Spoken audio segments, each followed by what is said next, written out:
Kicking off with Green Black Elves again today. Pretty happy with this main deck. This is the main deck we've been playing on stream for a little while now. I played a local-ish tournament in Chicago yesterday where I went 6-1 in matches played. I had 2 intentional draws on the switch to draw into top 8. The only change I've made from the list I played yesterday is the Assassin trophies have been kind of underwhelming. And with Dismember in the sideboard, I feel like I don't need Trophy for quick interaction. So I'm trying out a pair of Phyrexian Revokers. Seems like it's a card that we can hit off of our companies and our Lead the Stampedes. It's a card that has a meaningful text box against Hardened Scales and KCI and Tron. Can come in against various Planeswalker decks. So we'll see. I could see potentially wanting a 4th piece of spot removal, like 3 Dismembers and like 1 trophy, or like maybe even a Fatal Push could be fine. Could see that being reasonable. Just trying different things. So I kept drawing trophies and feeling they were clunky. So, hey, afternoon aces.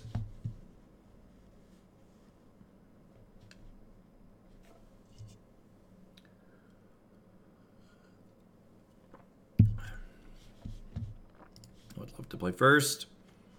I'm here for the mod training. What's going on, Slacker? Thanks for the 6 months. Welcome back. Appreciate the half a year.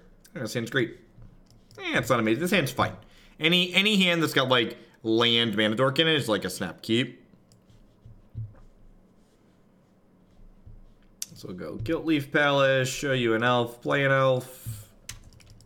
Echoes, starting to feel real old here. 31 months is an eternity in Twitch time. Put my Democracy or something with Nicol Bolas in it. We'll do Immortal for sure.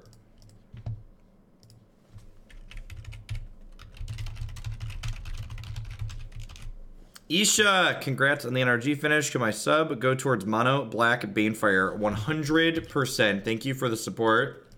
And thank you for the elf deck. I'm excited to play it again next weekend.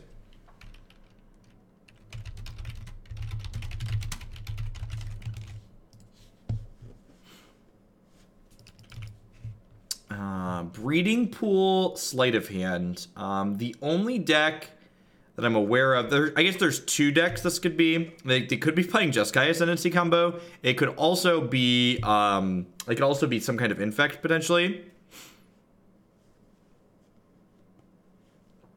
Yes, yeah, I did ban Blood Moon. How soon were you expecting that by? I probably could do it Thursday. If you need it sooner than that, let me know and I can make it a priority. But if you're okay waiting till Thursday, I will get it to you on Thursday.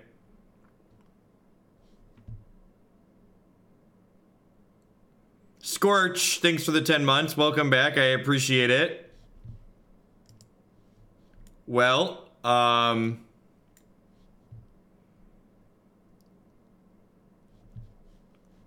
I guess I got punished for not using my Cavern of Souls. That's didn't play around the old disrupting shoal. I don't look at decklist while I'm streaming. There's just too much going on. Don't have the bandwidth.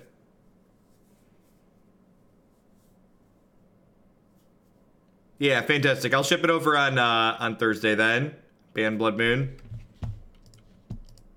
I'm gonna be traveling. I'm flying out Thursday morning, so I'll have time. I have a huge layover in Atlanta.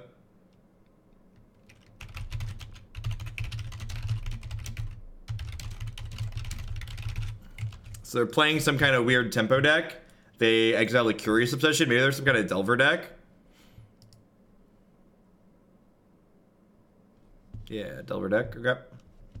Yeah, I've seen the Arclight Phoenix decks. They just seem like another deck that's doing something like kind of unfair, but like not really, and it's not super interactive, and it's kind of slow on average. It's just not doing a whole lot. Just seems like, you know, one of the many decks that's doing something kind of degenerate, but not super degenerate.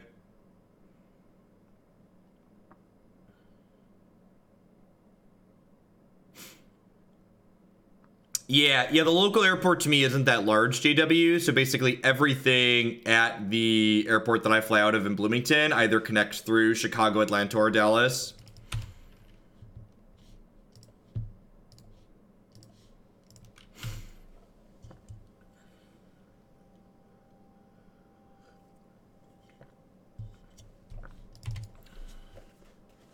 So they're looking pretty dead, huh?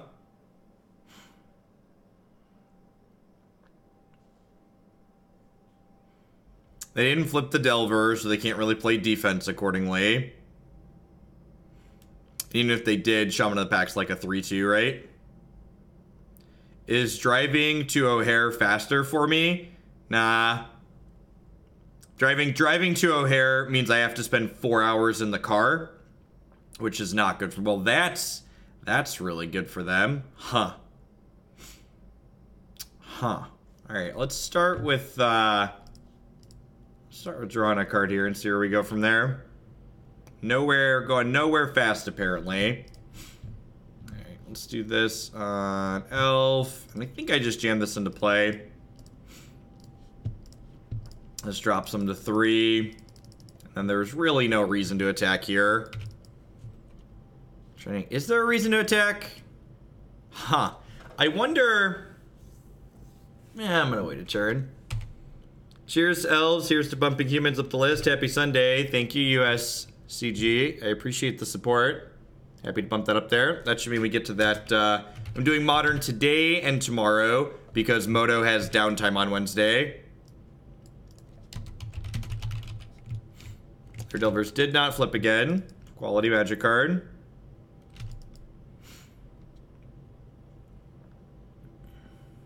I wonder if this means they have another Hooting Mandrills. Maybe like a Snapcaster Mage or a Young Pyromancer here. Tarmogoyf. 2-3 Tarmogoyf. Good clean synergy right there. Oh, would you look at that? We found a way to make Tarmogoyf even better. We're gonna get like Disrupting Shoal again here and get completely got. Did not get Disrupting Shoal. Got it. Alright, so I think this means I attack like this. Because if I leave this Llanowar Elves back, I can actually make their Tarmogoyf an 0-1. Which means it just doesn't block.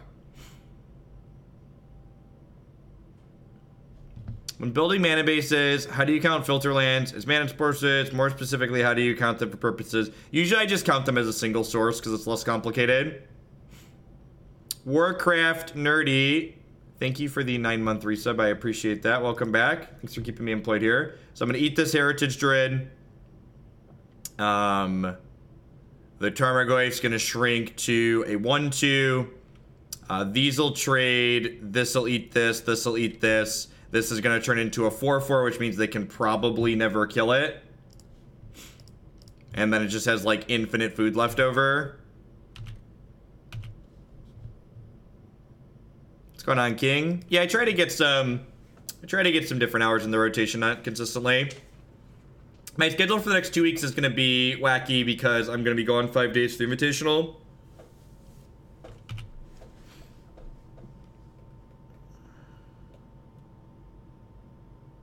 Why the inclusion of Revoker? Because I wasn't happy with Assassin's Trophy. It kept being really clunky, and I just want to try other things.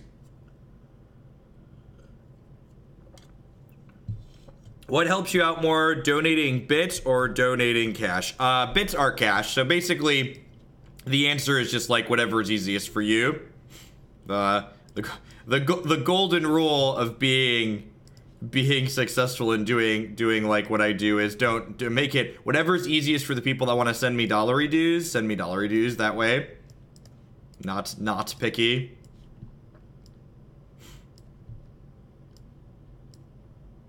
I think Revoker gets to come in a variety of places. Like, it's good against Tron, it's good against KCI, it's good against Hardened Scales. A lot of different stuff like that. Gooder, thanks for the 11 months. Welcome back. I appreciate that. Has Stream Decker been updated? I don't know. I think so. I think I did. Yeah, looks like it. So you trim Lead the Stampede against anything that's kind of aggressive. This is our grindy card. Scavenging Ooze is good here because it shrinks their Tarmogoyfs and it eats our elves and gains us health. Can I send a check to the P.O. box? You definitely can send a check to the P.O. box. In fact, fun fact, the original reason we have that P.O. box is because people would occasionally send me checks or money orders for the open source project I help out with. There's a lot of people in the open source community that hate PayPal.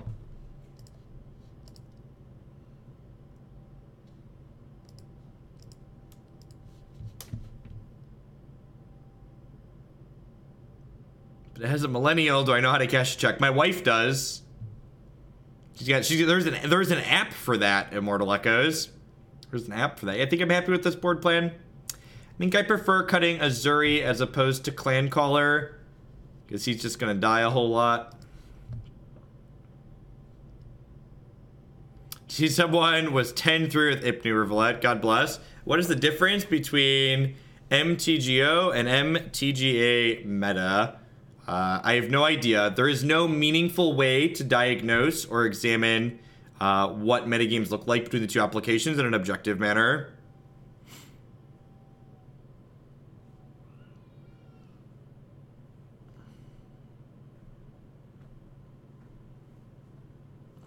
This hand's really good. It's got a dork. It's got dork land, so like it passes that. We've got a removal spell for their first threat. We've got some good follow-up for ourselves here.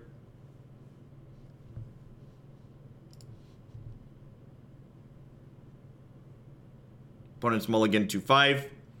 One of the things I really like about this deck is your range of keepable hands is really wide, because you're basically just like looking for like one of your 18 lands and one of your 12 mana dorks, and like the subset of hands that have land mana dork that aren't keepable is like absurdly small. So most of your hands are just like, well, yep, this is an easy keep.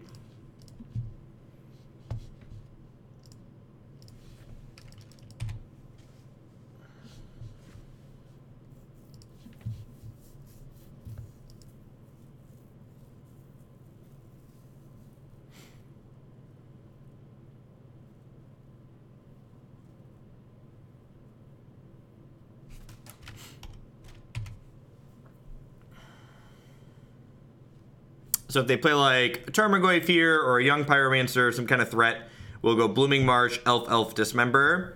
Finally got my shield. The shield comes with a sword, of course, Rory. Thank you for the 1 year of support. I knight thee, Defender of the Realm. Go forth and protect us from Twitch chat. I guess we could get,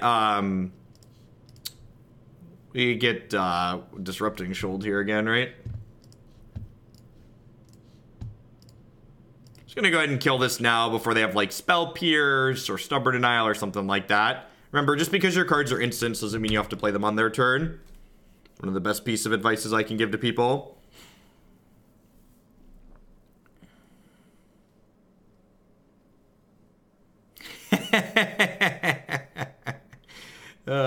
Chat's great. How's everyone doing? If everyone's having a good weekend. Normally, I don't try not to stream during major events, but with taking all my time off next weekend, I just need to make sure the queue doesn't back up too much while we're trying to work it down. So here we are. It's gonna be like, is it Staticaster and make me incredibly sad? Just sleight of hand deal.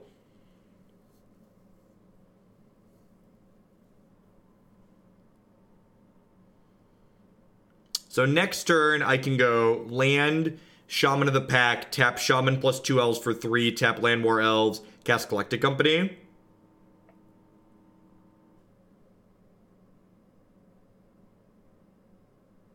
Yeah, the Open's going on. Open counts as a major event, I think.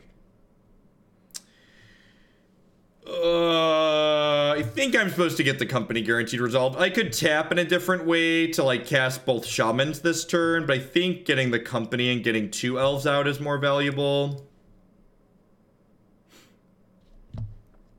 Sure. How am I finding elves? I like this deck a lot. I think it's both fun and powerful. It's very consistent, is the biggest draw. I think this deck just like does the same thing almost every game. It's very, very redundant. Top 8er extraordinary. You're not wrong, 77. Thanks for the 11 months. Welcome back. Yeah, SCG's lack of time-shifted matches is sad.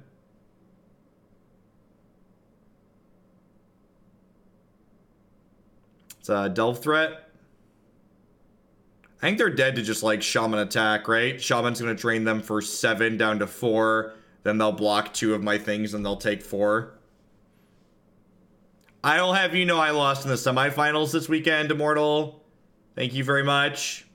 Get your facts straight. Are you supposed to eat the whole burrito? I don't know. Are you American? If you're American, you eat the whole burrito. If you're someone that hates delicious things, you probably don't eat the whole burrito. No, you don't need to eat the whole burrito in one sitting. I often eat my Chipotle twice. Yeah, Chipotle is great. So when my wife and I get Chipotle for dinner, I get 3 meals out of Chipotle because I get my Chipotle that I got for my meal, my leftovers later, and then her leftovers later. It's a great system. Just a wonderful system.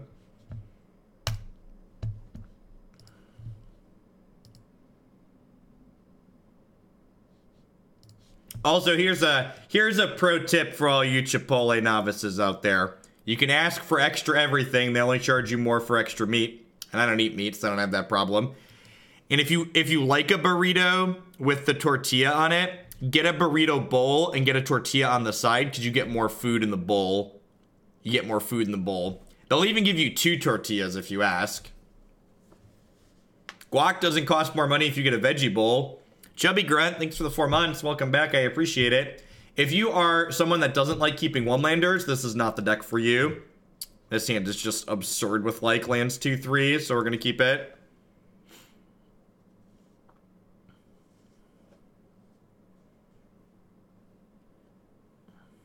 Opponent went to 6. We're on the draw 2. I'd probably keep this hand on the play because I like to gamble, but this hand is definitely more keepable on the draw. Dredge me a river. Can you tell my dogs to shut up? Up, shut, puppers. Look at that. Never didn't have it.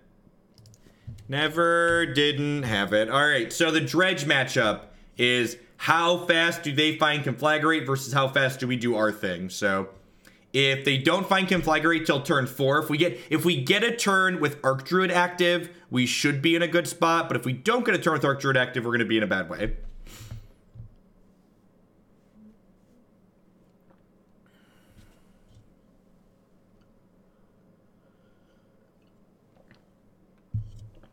Their sequencing here is weird. They definitely should have activated this Shriekhorn again, I think. They have a Cathartic Reunion or something here. Their sequencing is strange.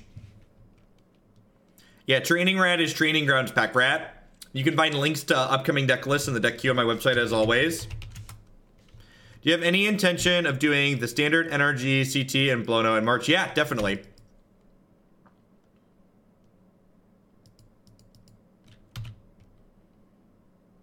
Sure. Actually, so Matt, my buddy who's often here on my stream, does the commentary for their stuff, and NRG's expanding their series next year. They're actually going to be, we're going to be adding them as a sponsor towards the end of the year to promote their events here on stream. And part of that sponsorship is actually me getting free entry into their events. So I plan to play a couple of their CT events next year.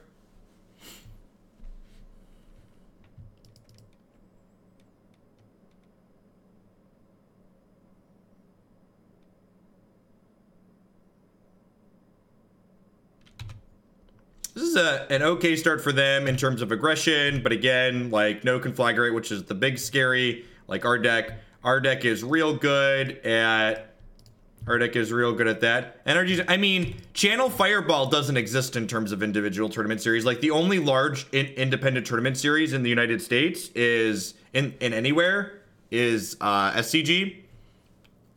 Like, NRG scaling all their stuff up to 5Ks next year. I think they're giving out, like, 70 grand in prize money over the course of the year. Which is, like, smaller than Opens, obviously. But, like, the Open started as 5Ks once upon a time, too.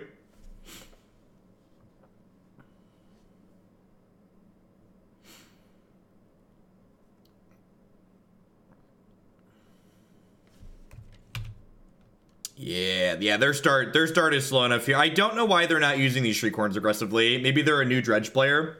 They should be. For people that aren't familiar with Dredge, You should be activating these during your upkeep and just like every possible chance you have to find dredgers. So my opponent started slow here, but they have not used these Shriekhorns optimally to like make it faster.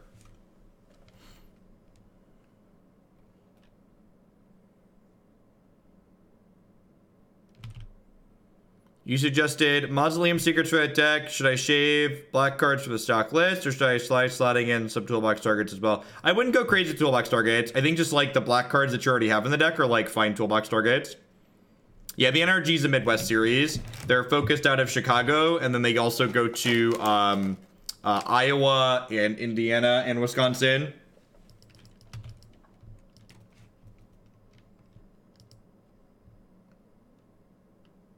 Yeah, SCG is mostly East Coast. All right, so they're getting a couple of prized amalgams here. And they finally did stuff, so we're gonna need to have a good turn next turn. Thankfully, our hand is poised to allow us to have a good turn, so hopefully that's gonna be the case.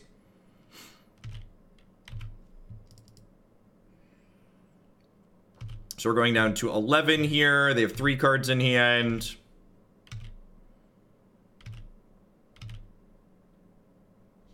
Clancaller. So this is free in terms of Archdruid mana.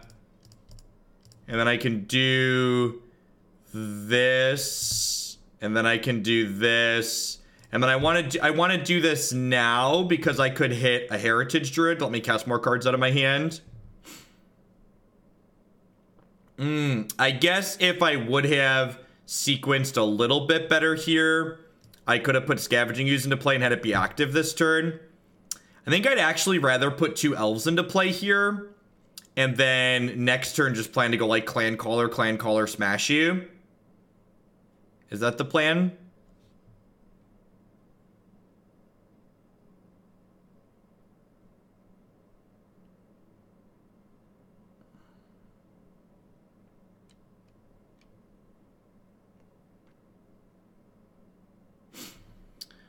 So, like, if I put these 2 into play, it's 6 damage. They go to 14.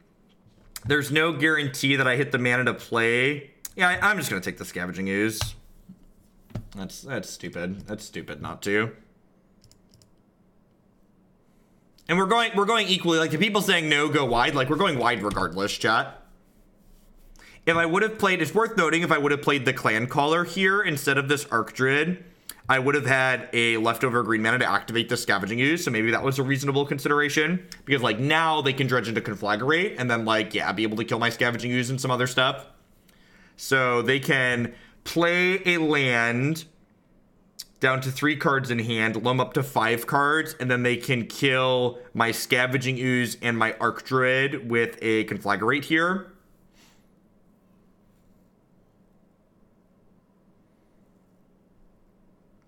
The fact that they could hit Conflagrate here could mean waiting on my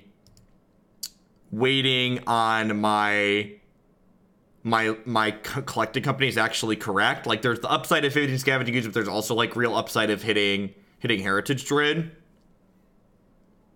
It's a shame I didn't hit Heritage Druid plus... It's a shame I didn't hit Heritage Druid plus Scavenging Ooze there, because then I've been able to activate Scooze this turn. Yeah, I think the Conflagrate happened at the turn. We need to dodge Conflagrate for 1 more turn. So they get to loam up to 5 cards, then I expect to see them kill these 2. And then they get to take a pretty aggressive attack here. For, is this 7, 8, 9? Put us to 2. And then we're nowhere near having lethal on the backswing, I don't think. So I'm only going to have 3 attackers, and they're going to have at least 1 blocker in there at 15. I need to, like, draw another Scavenging Ooze this turn, which we do have a second copy of, to be fair.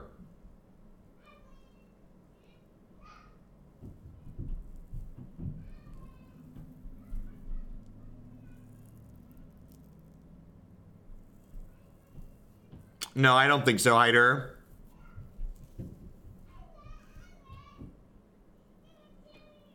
Why would Lead the Stampede be good here? Like, Lead the Stampede's not particularly good because, like, I don't have like extra mana lying around, basically, especially once they kill this Archdruid.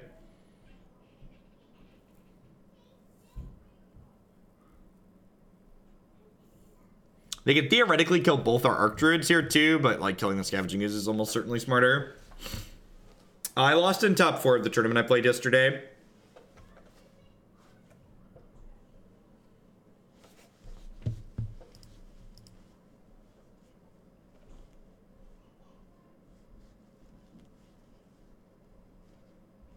Yep.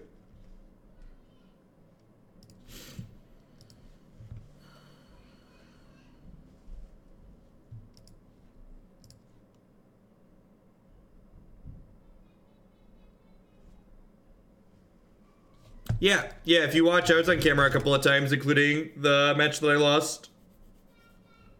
You can find that on their Twitch channel. Nothing's changing in Modern. They're not banning anything, they're not unbanning anything. The format's just gonna be left to rot. The format is like Legacy, it's just gonna be left to rot. Like, there's a reason Brainstorm's still legal in Legacy. It's not because Brainstorm's a fair and balanced card. Alright, so this is a free block here. I take 7, go down to 4.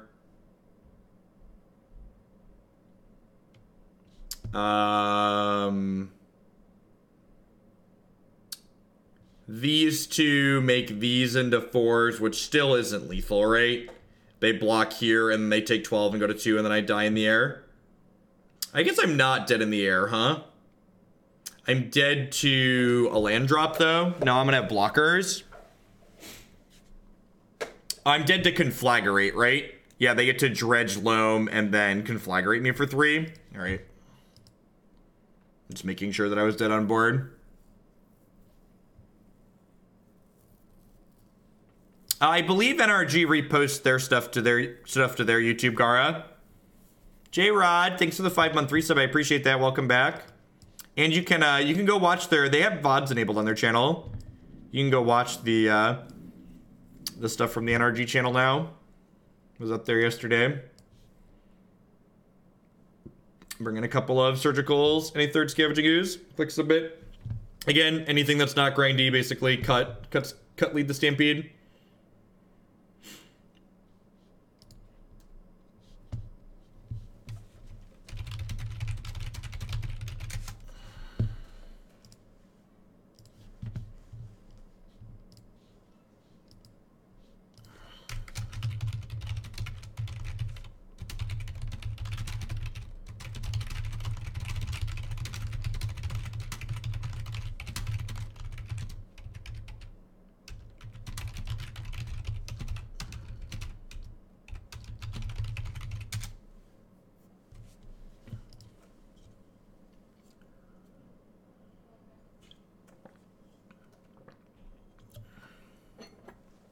What matchups are the Revokers coming in for?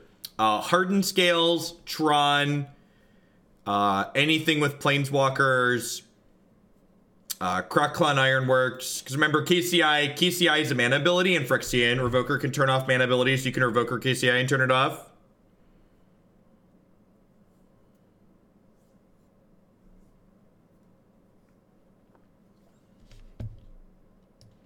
These technically go here when we're looking at the curve. Gosh, that's just such a beautiful curve, chat. Just 18, 18, 10, 10, 4. It's so beautiful. The deck felt good. Yeah, the deck's felt good for a while. It's so weird to me how people are always like, Magic is Magic, chat. Like, if you go to a Magic tournament and after playing that Magic tournament you suddenly feel drastically differently about the deck you played, like, you didn't adequately test your deck then. Like, I've been playing this deck for a long time. Like, regardless of how the tournament went yesterday, I would be playing Elves next weekend at the Invitational. Like, I could have 0-2 dropped yesterday and been like, yeah, Elves is fine, I ran bad or played bad or whatever. Like, I've been playing the deck a bunch. Like, I didn't show up to the tournament with yesterday and play it and because I didn't think it was good. Yeah, I just cut the Dismembers from the sideboard. So I played Dismembers and trophies yesterday, and today I've tried making the trophies into Phyrexian Revoker. Does that Dismember art exist in paper? I think so. How many people are at the tournament? They capped at 100 players.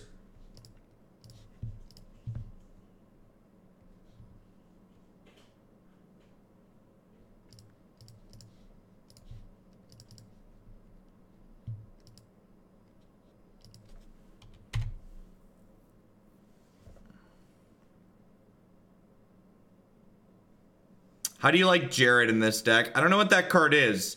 I'm not playing it, so I assume it's bad. I probably looked at it at some point and gone, this isn't worth playing. Yeah. Don't be results based.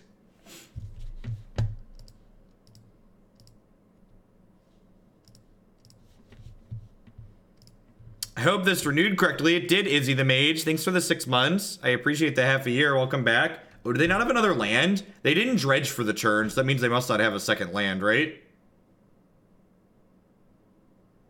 What's Training Rat? You can always see decks that we have upcoming by looking in the deck queue.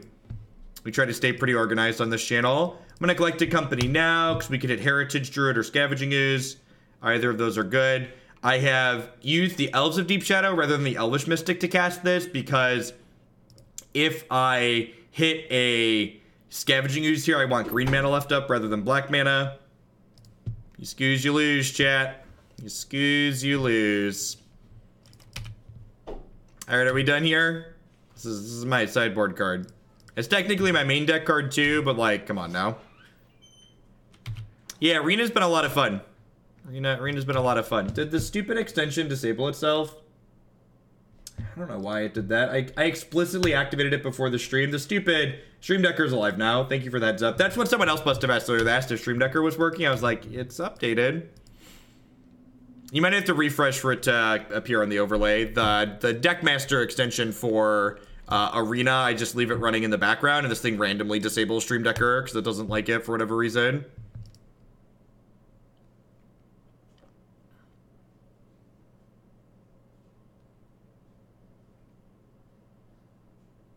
Just popped up. Yeah, I just enabled it. It doesn't automatically pop up for everyone though. Does NRG series post their deck list anywhere? Yeah, they had a Google Doc they posted in chat last night, and I think they post them on their website at some point. If you ping Mapamonte in my subs Discord, he should be able to give you links to the deck list. No, it's pretty stock. Nothing that stood out really.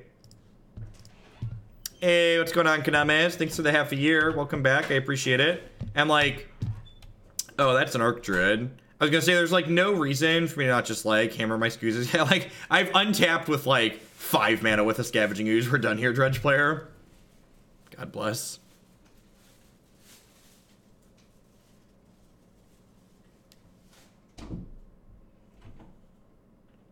Yeah, I'm gonna be cramming in. I think for my 3 weekday streams this week, for my Monday to Wednesday, I'm gonna start early. I think I'm gonna aim to start by 7 or 7:30, which is about an hour and a half earlier than I normally start because I'm gonna be off for 5 days.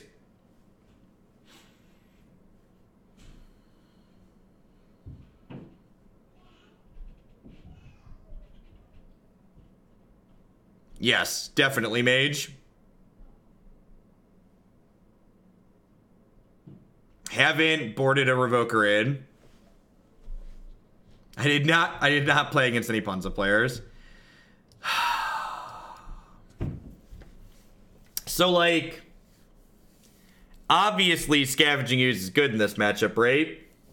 But, like, turn 2 Scavenging Ooze, nothing else, like, probably isn't.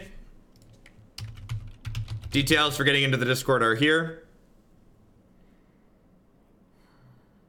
I think I'm going to keep this. They mulligan. Their deck mulligans well, though. I don't know. I have 12 accelerants I can draw here.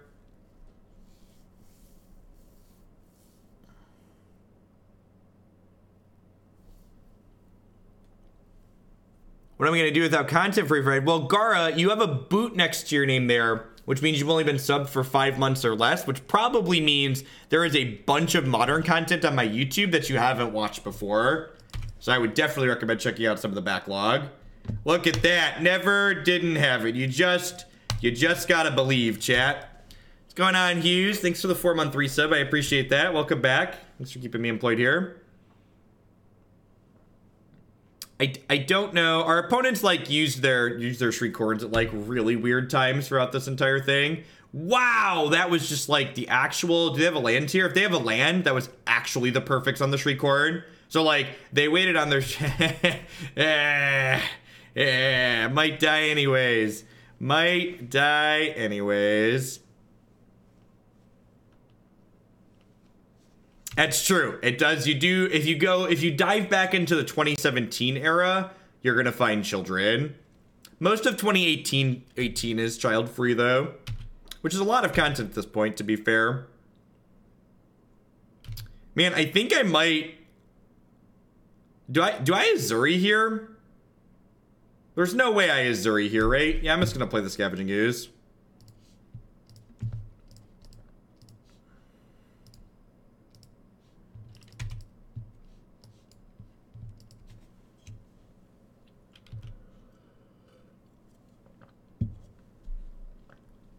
Am I bringing Green-Black Elves to SiegeCon? I am. In fact, the reason why I played the tournament in Chicago is because Isha, one of the subs here that sent me the bulk of the Elves deck, I had it early.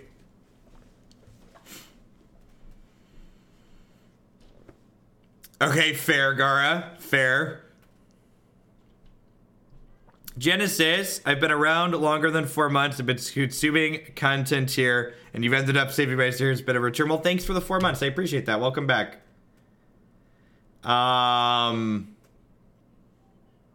Yeah, they've got 5 power in place. I'm just gonna go ahead and eat this. Like, if they play like Cathartic Reunion here, I'm gonna be really sad that I used the Scavenging Ooze activation, but I definitely don't want to get Creeping Shield here if I can avoid it. There were a lot of butter sandwiches. How do you feel about Sultai Infect? I think Sultai Infect's pretty reasonable. I'm getting Cathartic Reunioned. Are we getting Life from Malone? Please be Loam. Please be Loam. I think it's Cathartic Reunion. They're choosing targets or choosing cards to discard. I think it's, yeah, they're paying cost still, so they're choosing. Oh, Engineered Explosives. Okay. Sure. Yeah, I appreciate that.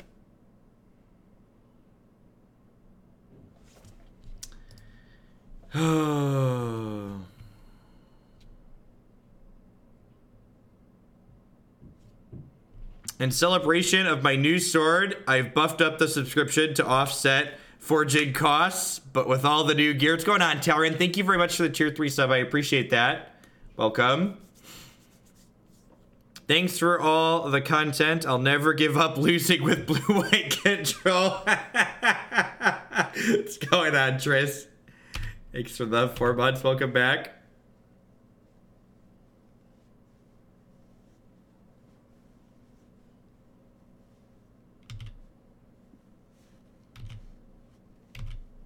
Whoa! Talrand. That is some absurd generosity. Thank you for initiating the Hoaglandia draft. Everybody get your shovel. Get your shovel from the warehouse. Welcome. Thank you for the generosity, Talrand. As always, be sure to let me know if there's a deck you'd like to add to the queue. If there's something already in the queue you'd like to bump up. The folks that support me dictate what we do and when we do it. This is weird sequencing on the Engineered Explosives, right? Like, if they're blowing the explosives here, they played their land already, which means they're not getting the Blood Gas back this turn. Just casting Stinkweed, sure.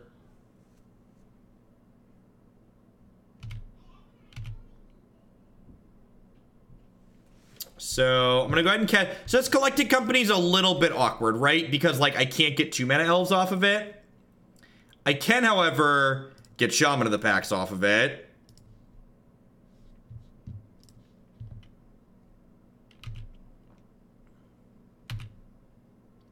How do we feel about eating? Is it too aggressive to just trade here and then eat them?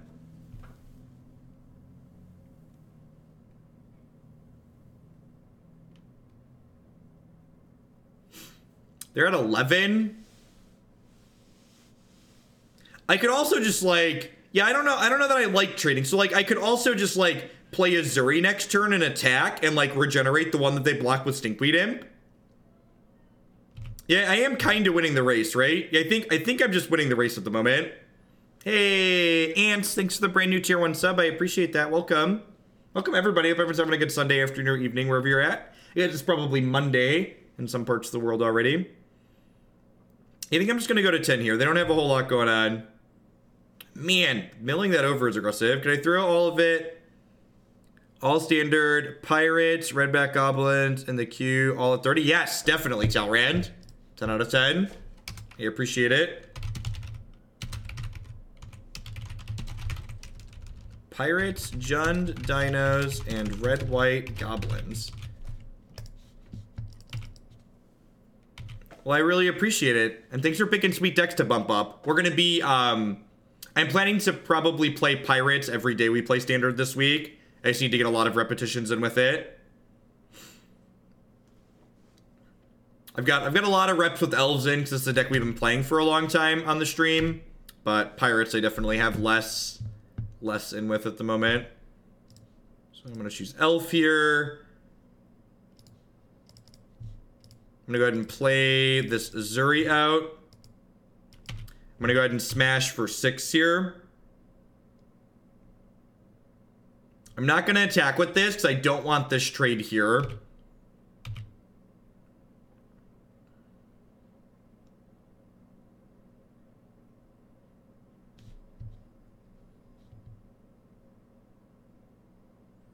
If they block either of these, Ezuri will generate the one they block. I'll just say can't be regenerated. No, just destroy that creature, right?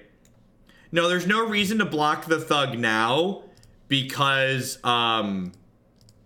they're blocking. If they block with the Stinkweed Imp like this, they're gonna have two things in there regardless. I am, however, gonna put a stop on their draw step, so that way if they dredge into something that I want to get rid of, like a Conflagrate, for instance, I can eat it before they get to their main phase.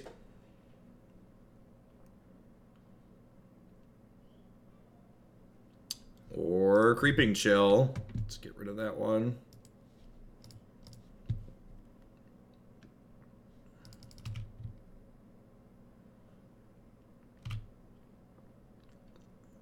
I feel like this match really showed one of the reasons why I really love this Elf deck, which is that while I think this deck's best draws are definitely worse than a deck like Dredge's best draws or like Storm's best draws or stuff like that, this deck is just incredibly consistent. I feel like in best of threes against most of these other degenerate decks in Modern, you have a real good shot. Is there any reason not to block this Prized Amalgam? Or is there any reason to block it? So their hand is Stinkweed Imp and then one card I don't know. Is there anything that punishes me?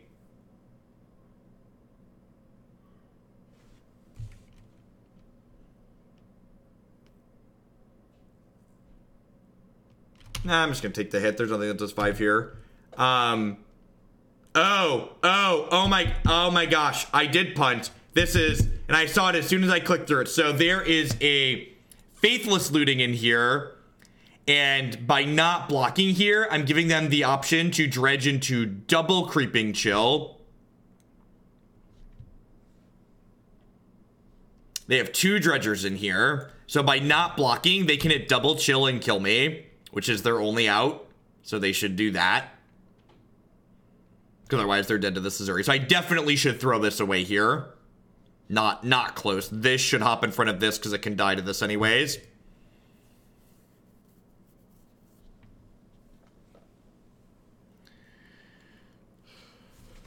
Yeah, I agree that this deck is a great sideboard as well. This is a deck that like consistently kills people by turn 4, occasionally has turn 3 draws that kill people, and it still gets to play Damping Sphere, which is a huge deal because Damping Sphere is just this incredibly powerful card when you pair it with a fast clock.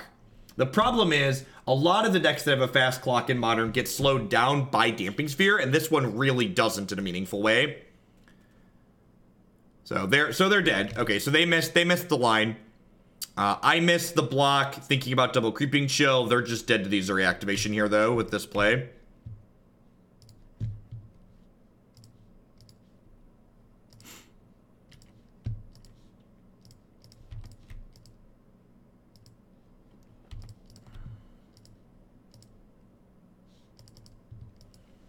This gives trample too. Yeah, so there's no guarantee that they would have killed us there going for the Faithless Looting line, but they definitely should have, because they were dead even without the land, right? Like, I was going to have 17 power worth of trample over here. So I messed up by not blocking the Prized Amalgam, and they messed up back by not attempting to get lethal in 7 cards. And, like, they weren't incredibly likely to find Creeping Chills 3 and 4 with 7 looks, but they should have tried because they were dead on board. Wow, that's crazy, Walker. What makes this a better Damping Sphere deck than usual? So the most important thing to know about Damping Sphere and the good combo decks in Modern in general is that the good combo decks in Modern don't lose to a single hate card. They lose to pressure backed up by disruption that hate cards can provide. So Damping Sphere slows down most of the decks that are a little bit faster than this one, and then we have a quick clock to leverage an advantage once we've slowed down those faster decks. In fact, if the Revokers don't feel good, or honestly, even if the Revokers do feel good, I might fit a 4th Damping Sphere back into the sideboard. I had 4 at one point, and like it's like really good matches that can be a little bit hard. Woosha, thanks for the 6 months. Thanks for shipping your Bezo bucks this way again this month. I appreciate that. Would you make any changes to slant the build against Colonnade decks? If I was expecting to play against a lot of Colonnade decks, I would put the Scavenging Oozes all in the sideboard and play all 4 Lead the Stampedes main like I have in the past. Opponent played a Cavern on Human. Our hand's very good in general. It's definitely good. This is the Elf Nut Draw, for those that haven't seen it before. It's turn 1 Mana Dork, turn 2 Dwynen's Elite, into Heritage Druid, into Lord.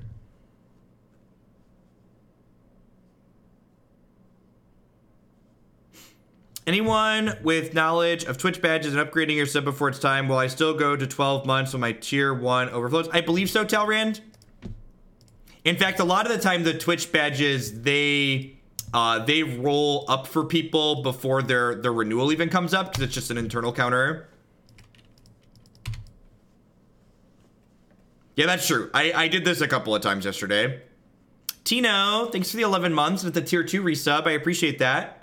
As always, the tier 2 subs support me a little bit extra, so let me know if there's a deck in the queue you'd like to bump up. I appreciate that. Yeah, so Humans can leverage Damping Sphere in a similar way, but Humans has so many disruptive elements inside of it because Humans isn't particularly fast a lot of the time that they generally don't need to play it. Like, the Elves deck, in my experience, consistently kills people on turn 3, or turn 4 more than Humans does. So this is a really important sequencing thing here. So I can't replay this turn. Pendelhaven can only target a creature while it's a 1/1. So if I Pendelhaven my Heritage Druid now, it becomes a 2/3. And then when I cast this Clancaller, it'll be a 3/4, so I can attack in. So if I would have played the Clancaller first, I would no longer be able to use my Pendelhaven. But by using the Pendelhaven first, I get to attack for an extra 3 points of damage here. Hey, Very Weary, thanks for the brand new Twitch Prime sub. Welcome, welcome. And Gunnar Jurgen, thanks for the 2 months. Welcome back. I was trying to build your Kiki Evolution, but the mana base is killing my fun money. Any budget tips? Yeah, Scalding Tarn can be green fetches. I'm poor and sad. Username checks out.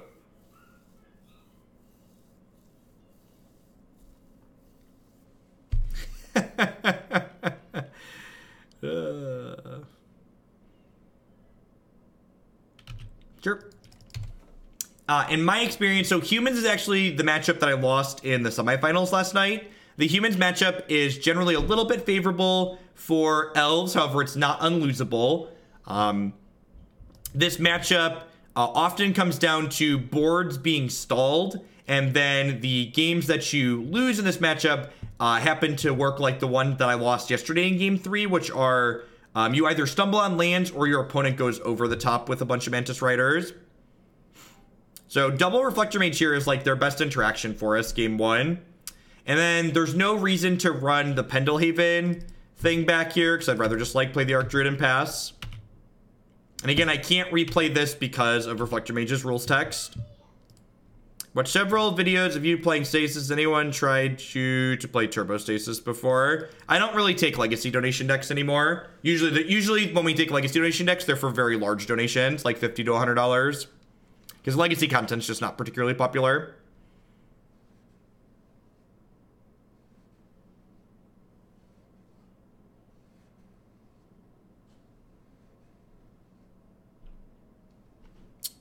Blue, do they have a Meddling Mage here? If they have Meddling Mage, they can lock us off this Clancaller. Just another Reflector Mage. Brutal. If they keep Reflector Maging us, they could run us out of this game if we don't find like a copy of Collected Company or something here to get going.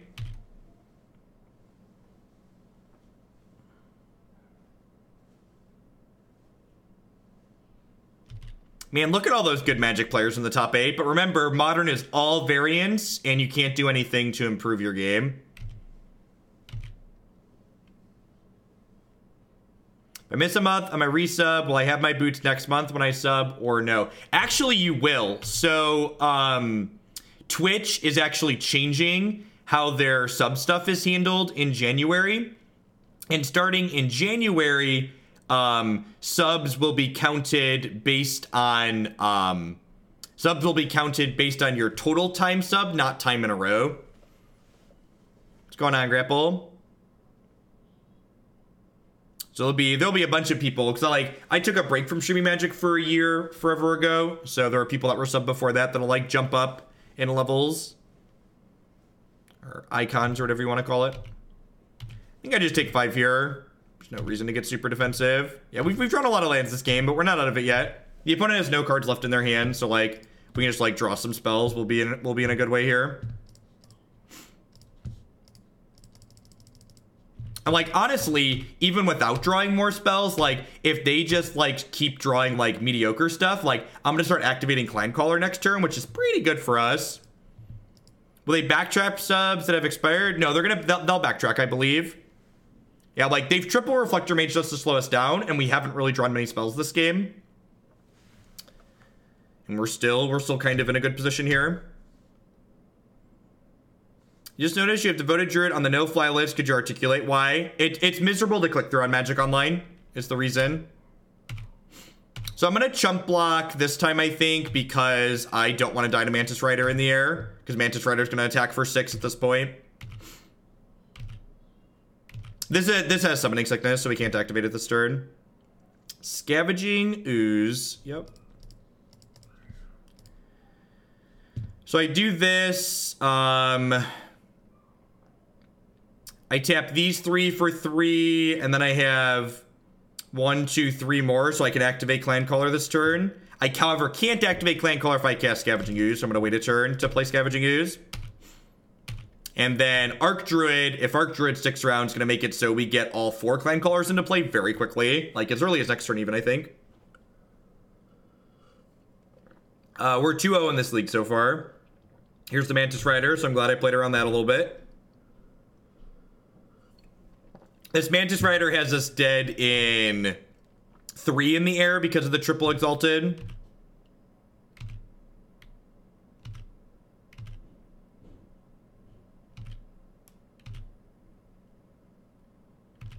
So going to 7 here doesn't change the clock unless they draw exactly another Noble Hierarch. So I'm going to do that to get the Clancaller into play now.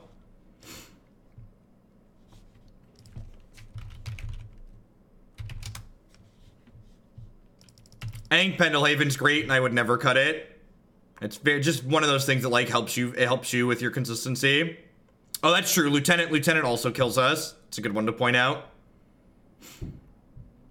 All right, so 1, 2, 3, 4, 5, 6, 7. So I have 7. So this is a 6/6. So activating this activates both these Clancallers. So if I attack with this, and this, they have to block 2 of them, and then they likely kill me on the backswing. No, that's not true, right? I'll have two blockers. I'll have 2 5/5 blockers. If they go block, block, and then I'd have 2 5/5 blockers. I could chump and eat here, and then I take 7. So I don't want to attack with just everything. All right, so I'm going to go ahead and attack with Dwynen's Elite and Heritage Druid here.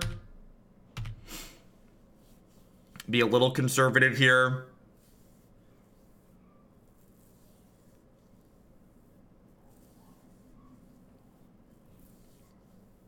Then we need to fade Thalia's Lieutenant and Noble Hierarch next turn. I suppose, depending on how these blocks go, I might just play Scavenging Ooze post-combat, depending on how they block here.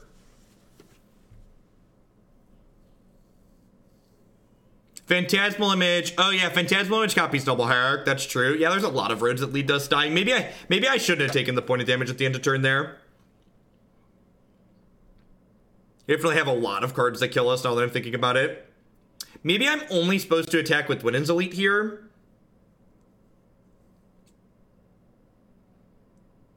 So, like, getting 2 more Clan Callers is on board. Furious Squirrel, no longer a quarterfinalist. Let's flip some pigs sooner. Thank you for the support. I appreciate it. Always happy to bump up Grishel Brand. That looks sweet. Thank you for the biddies, Furious. Hope you're having a good weekend. This is a tough board state. A lot of good, like, do we make the line?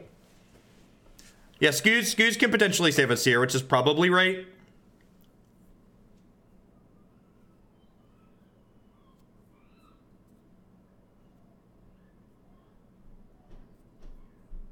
Because I fucked up. Is the reason.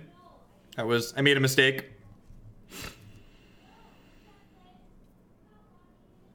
Yeah, the deck queue is great. Works out really well if that's what you're referring to. Phantasmal Image on Rider. No, it wouldn't. We're at 7. All right, so I'm gonna go ahead and order this like this. This actually works out really well for me. So I'm gonna go ahead and do this and activate this and get another Clan Caller. So like, there's no reason to get another Clan Caller. So, because this is dead regardless, right? Like, getting another Clan Caller gives me another point of damage. So these two trade. And then I play Scavenging Ooze post-combat. And I get to go up to 9, which cuts a lot of their outs off here. This card's been so good. Like, this is a card I board out in this matchup. But, like, it's just, like, the floor on it is high, right? Like, even when it's not great, it's still, like, just fine. Oh, the Stream Decker. Yep. Yeah, Stream Decker is wonderful. I think Bant Spirit's on the same level as humans is. I have no idea. I'm not going to make up random stuff. I don't have objective data for that, so I'm not going to talk about it.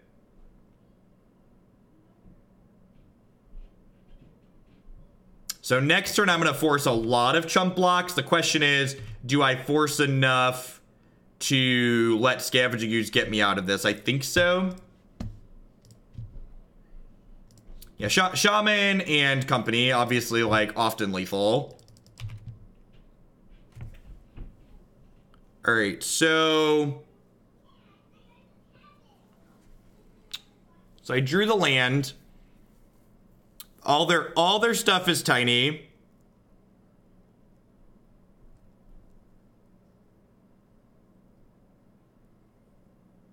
All their stuff is tiny.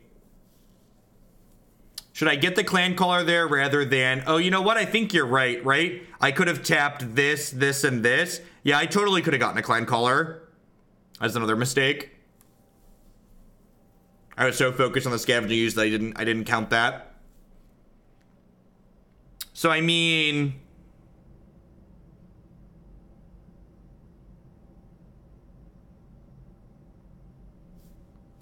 I think I just smashed with everything other than Scavenging Ooze, right?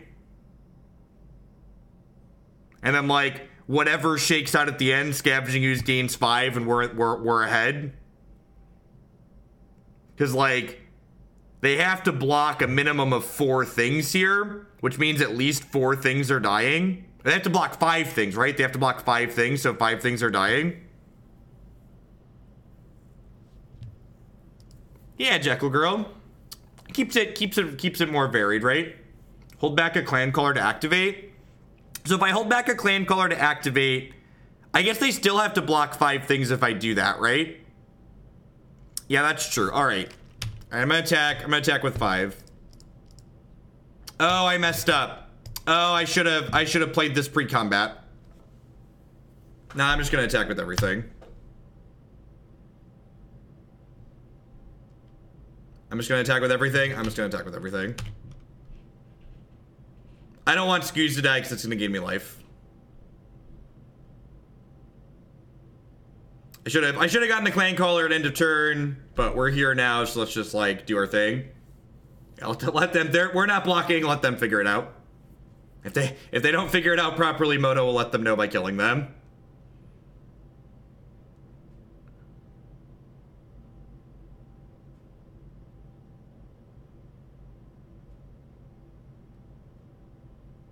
Man, Scavenging Ooze is hungry, chat.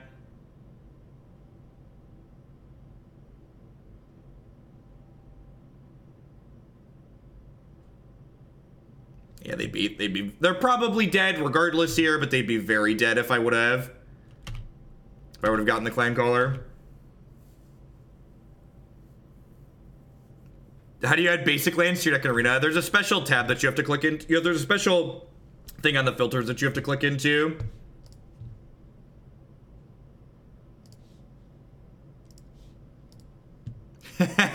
Yeah, one of the mods did that to Freaky. So we're dead to Kessig Malcontents.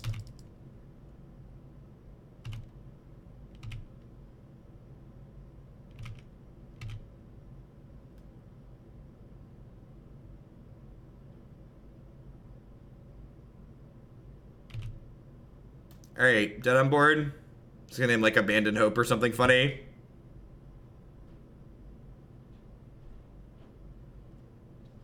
Shaman, sure. You've named Shaman of the pack. DeFreaky's the one, they created the Stream Decker plugin. The thing that has the deck list on screen. They do a ton for Magic.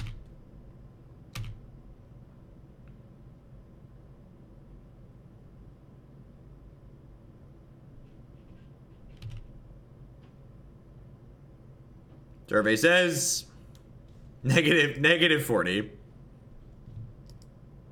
All right, so Lead the Stampede out here along with 1 Scavenging Ooze and 3 Dismembers come in. So this is a matchup where the Scavenging Ooze was fine there. Like, it's okay. When I had trophies, I was like boarding trophies in this matchup, but they kept being awkward and Dismember kept overperforming, and that's one of the reasons why I'm trying Revokers rather than trophies. Like, Dismember fills in the cheap removal role better than Trophy does, and then Revoker covers a lot of the other things that Trophy was picking off that Dismember doesn't.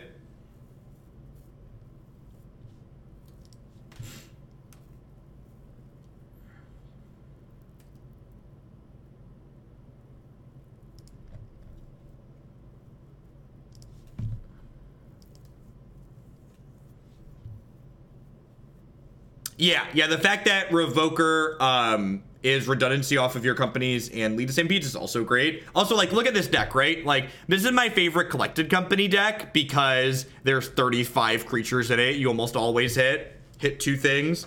Hey, Nate, thanks for the sub gift. I appreciate that.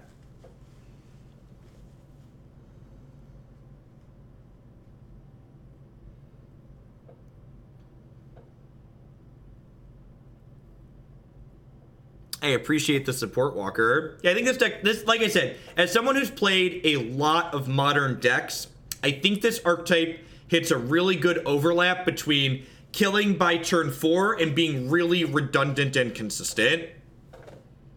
Yeah, KCI and Walking Ballista are the 2 reasons I wanted to try Revoker out. Hop Flaboft, thank you for the 4-month resub. I appreciate that. Welcome back.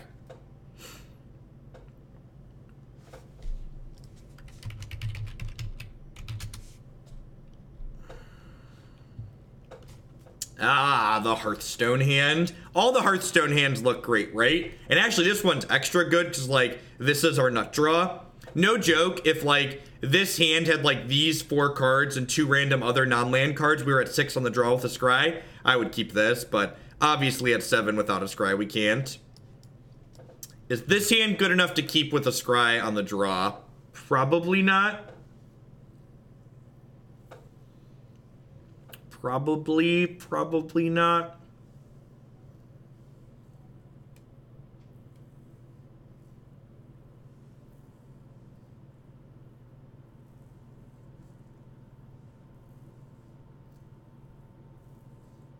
Like, the evaluation you want to go through when you're keeping speculative hands like this, the key question you want to ask yourself is the payoff when I hit with this hand worth the risk for missing? So, like, speaking of hypergeometric calculators, we can calculate how likely we are to hit with this hand. So there's 54 cards in my deck. There's 18 lands in my deck. I'm going to have 2 looks to hit a land on 1. So I am 56% to hit a land with this hand. So, like, I'm a coin flip to hit a land with this hand. We're up a game. I think the payoff here is good enough to keep this. So, like, we're a little better than a coin flip to hit a land. And, like, if I hit my first land, I go dork into Archdruid. All right, there's miss number 1.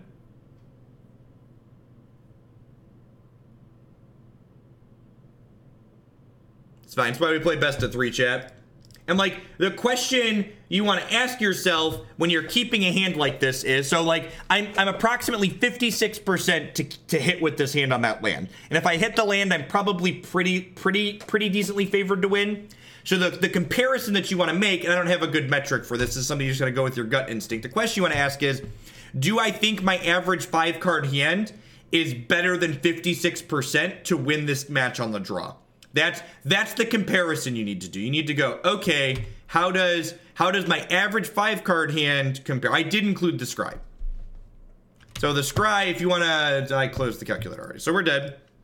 And that's fine. Hitting or not hitting with hands like this doesn't mean it was right or wrong to keep. The important thing, if you can detach yourself from the result that you have, is you need to look at situations like that in the probabilistic sense of what is likely to happen. Just because you make the correct percentage play doesn't mean you get paid off and doesn't mean you win the game. I've kept so many Llanowar Elf no-landers, it's unreal. Right, Nox? What's going on?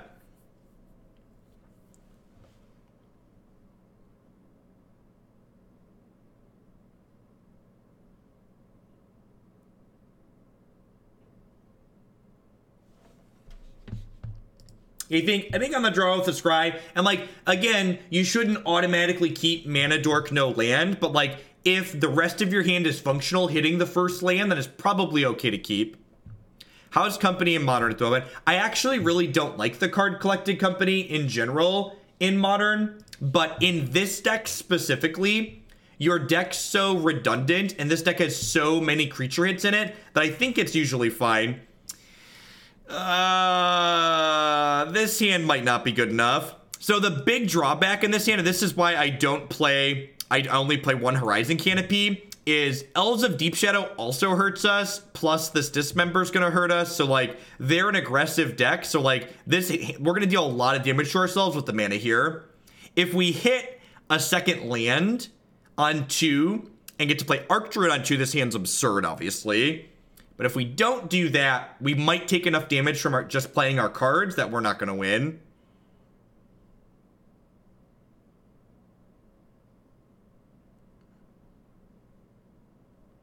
Opponents mulligan to 5, so hopefully they won't have a particularly fast start, which means we'll have time to recover if they stumble. So, like, you're doing... So Dragon Dawn, what you're doing there is a pretty typical trap that players let themselves fall into, which is that players, for whatever reason, I'll never understand why people do this, is you can't evaluate what you're doing against your opponent's best possible sequence. You need to look at what you're doing versus their average possible sequence more than anything, because their average is what they're more likely to have. Did Magic Online crash because my opponent played a foil island? I think Magic Online might have crashed because my opponent played a foil island. Yay! Magic Online! Yay! Magic Online! All right, all right. I'm not gonna do a full shill here, but I'm gonna reload. I'm gonna reload.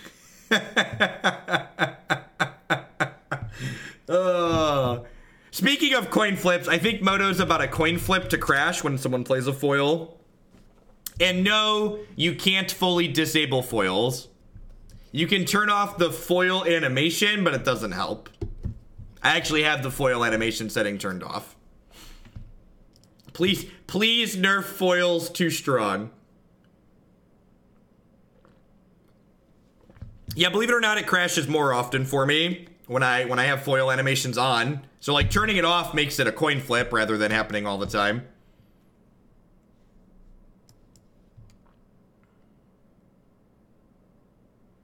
I'm playing the Modern RPTQ next Sunday. I'm playing Black Green Rock. How many slots, if any, should I use for anti-burn and aggro cards? I don't think you really need to dedicate many. If you're playing the list from my website, I think that list is very reasonable against most burn decks.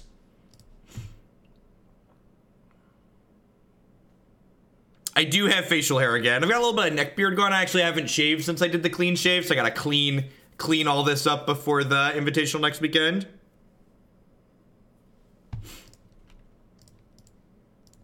Alright, and they could Reflector Mage the Archdruid next turn, which would be annoying, but if they don't Reflector Mage us here, we're about to dumpster them. We're gonna go second Archdruid into Collected Company.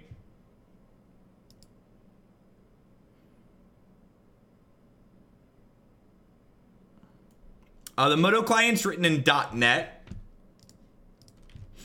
All the best video games are written in .NET. Duh. That's not true. That's a lie, chat. I might have just lied to you. Mantis Rider's good for us here. Yeah, come at me. No attack on the Thalia is interesting. So... Oh, actually, so this is actually... So I want to do this a little bit different. Cancel. So I want to do this, cast this, and then this, into this, into this, into this. This cost me 5, because Thalia. Into Clancaller, into Dwynen's Elite. Any order on those. And then I've got 1 mana floating here. So I actually can't Collected Company again because of Thalia, right? I'm just gonna go ahead and pass here.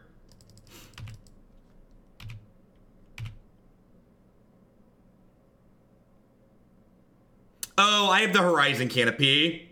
Yeah, I'm dumb. I could take 1 here. It's funny.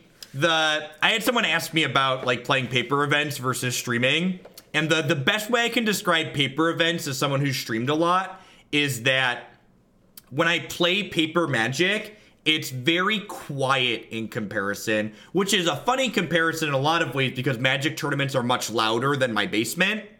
But like when I'm playing paper Magic, I don't have a chat and a Twitch dashboard and OBS statistics and just...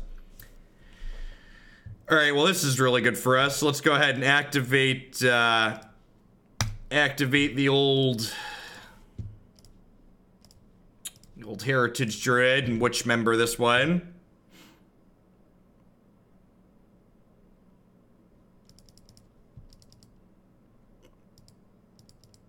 Crack the canopies, use 0 lands when you win, right?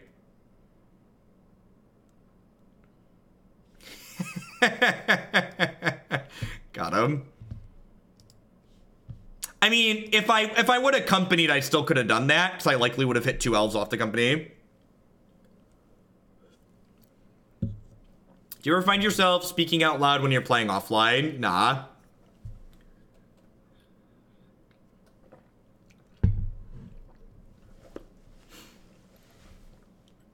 So we haven't played any matchups where the Phyrexian Revokers are good just yet. There's a good chance we don't, right? So like one of the things that I always try to instill in people, if you're someone that's preparing for a Magic tournament, playing Magic Online or Magic Arena or F&M or random matches wherever they are, however you're playing them, is awful testing.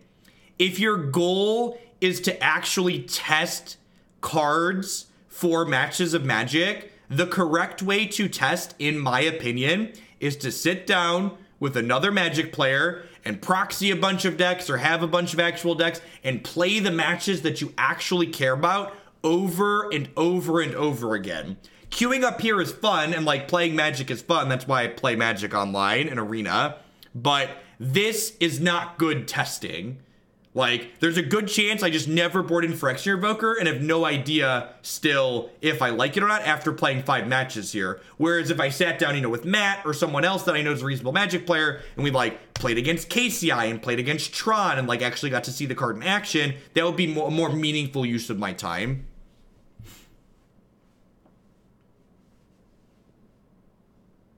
So wondering what you think of the Arc Light thing in the Ice deck. I've been very underwhelmed by them when we've played them on stream.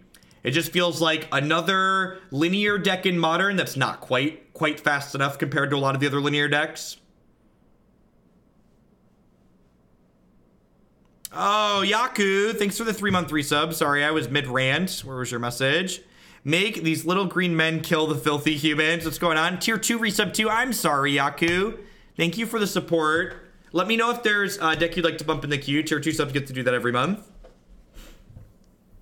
If you want an example of what... If what I just described to you for proper testing doesn't make sense, if you want a real-life example of it, you should check out my YouTube archives from circa 2016. There's a bunch of... Once upon a time, I used to stream Paper Magic on this channel, and there's a bunch of Paper Magic videos up there from when I did that.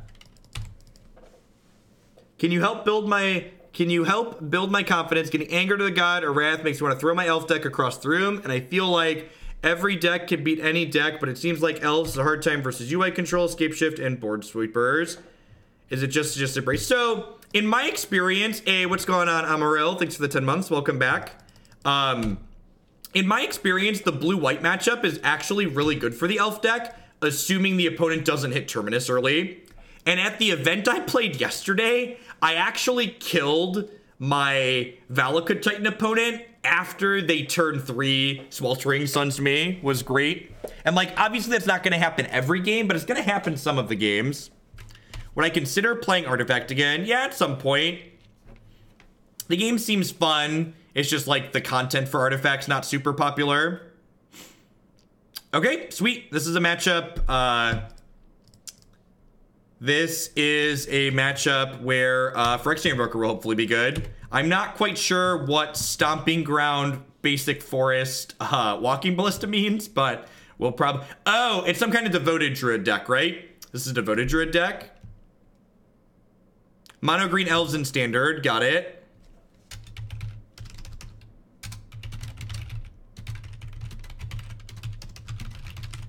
Well, it's hard to know because there's elf decks in both formats, so...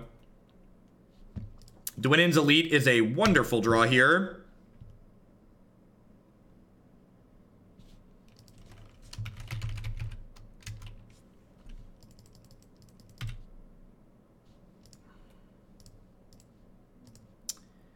I think I just cast this Lead the Stampede. It's an okay Stampede. I was actually kind of hoping for like another Heritage Druid here, because if they like untap and kill this, I'm going to be in a little bit of trouble since we're missing land drops.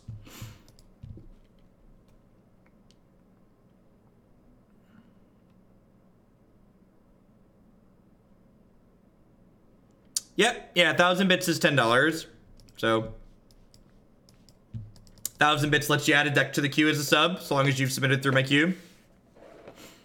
All right, my opponent is not going to be clueless here most likely anymore. Yep.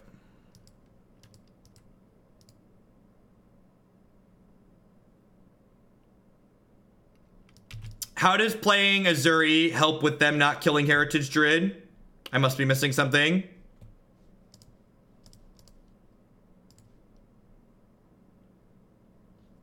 Oh, to bait them into killing something else. Maybe that's okay.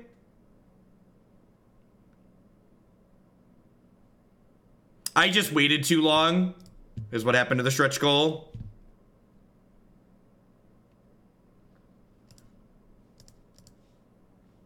Am I gonna be dead on board? I'm not gonna be dead on board, right? I can play this Archdruid here, I think. I'm not gonna have to chump block. So if they crack 2 clues here, these will be 10s. Yeah, that's fine. We'll play the Archdruid. And then pass here. And then next turn, if we get to do the thing, we can kill them with Shaman of the Pax. Came for the memes, and I'm still here 5 months later. What's going on? Thanks for the 5 months. I appreciate it. MTG Ginger. Oh, Twitch names. Yeah, I can double Shaman next turn. Tooth and Nail. Okay, yeah, that makes sense. It looks like some kind of green devotion deck. Yeah, we are 3-0 at the moment. This is game 1 of this 4th match.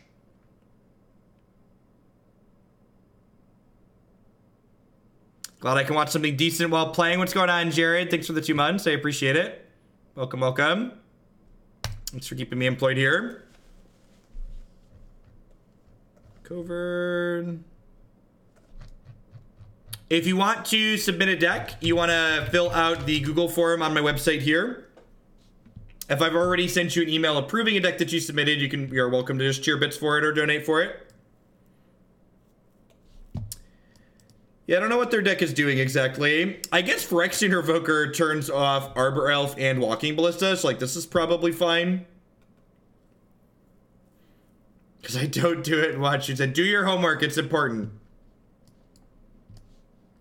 So I don't really know what the opponent's doing. And when you're playing a deck that's linear and powerful, like the deck that we're playing, generally speaking, less is more when sideboarding, because the more sideboarding you do, the more you dilute the primary game plan of your deck, which is actually one of the reasons why I like having Lead the Stampede and Scavenging Ooze in my deck, because they kind of make sideboarding easy, right? Like, these are just 2 cards that, like, hedge different matchups, like Grindy and Graveyard, and then, like, we trim them when they see medium. It's possible that I could swap these leads for Dismembers, but there's also a chance that my opponent's deck's playing things like Sweltering Suns or Anger of the Gods post board, and I like Lead the Stampede against those cards so we can gas back up after they clear our board out. Do I get an email back if I reject it? Yes, yes. So I don't respond to deck submissions every day. So if you've submitted a deck, I actually don't have the tab open. I haven't responded to deck submissions in a day or 2. I will probably do it again tomorrow night. This hand's not amazing, but I think it's keepable. We have a lot of draws that make this hand good. So like we have 16 draws in our deck that make this hand reasonable. Any of our 1-drop accelerants on 1 make it reasonable, and Dwynen's Elite on 2 makes it pretty good too.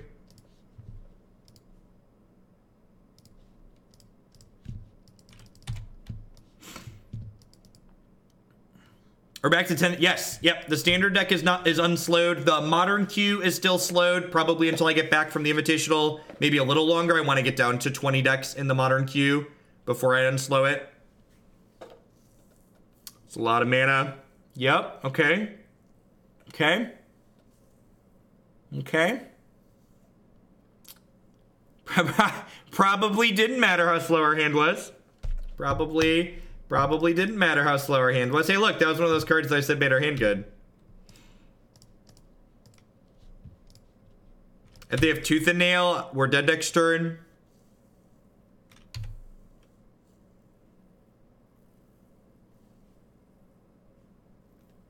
So they'll entwine this, which gets Karanos plus Emrakul, and then Karanos gives this haste. And then this attacks and kills us. So, you know, died on turn 3. Welcome to Modern. Enjoy your stay. Welcome to Modern. Enjoy your stay.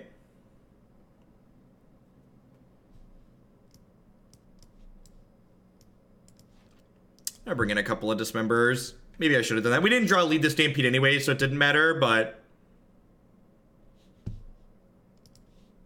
that was their turn 3. They were on the play and they killed us on their turn 3.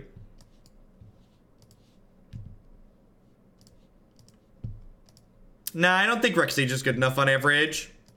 I think it's too slow. 3 mana is a lot of mana.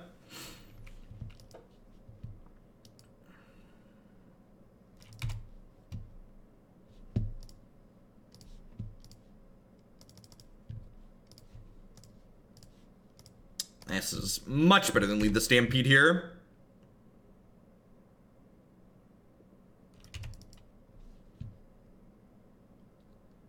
Oh, sure, that was turn 5. I had 2 turns, they had some turns. Everybody took some turns. Yay, magic! Yay, magic! Alright, so I do this, and then I do this, and then I do this. Go. This is going to be an activate Clancaller game. Next turn we'll play Clancaller, activate existing Clancaller, attack for 15.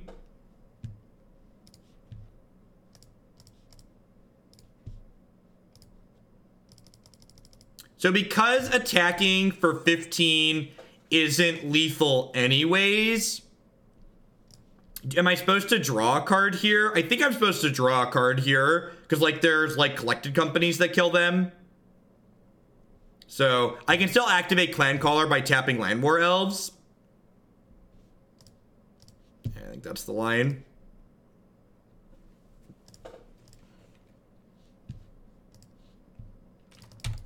I mean, the deck my opponent's playing, and this is why I hate the idea, like, people often like to, like, claim they invented things. Like, the deck that our opponent's playing is a deck that's been around the fringes of Modern for a very long time. It's actually a deck that I frequently reject as a donation deck, because it's really clunky and inconsistent.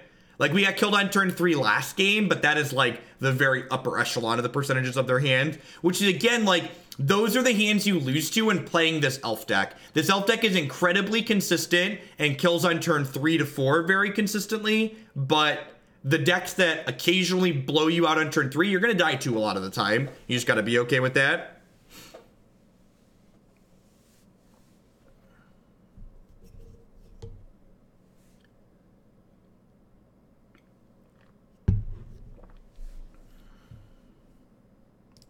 All right.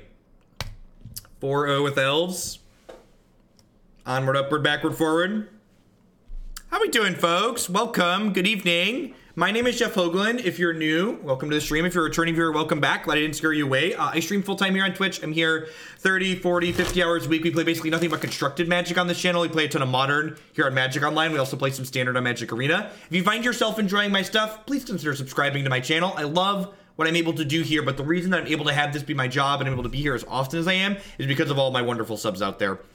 Past subscribing, you can also support my content by checking out some of my very wonderful sponsors, mtgotraders.com. I love to buy and sell some Magic Online cards with you. And if you use code Hoagland PayPal and check out with them, you'll save 8% on your singles orders there with them.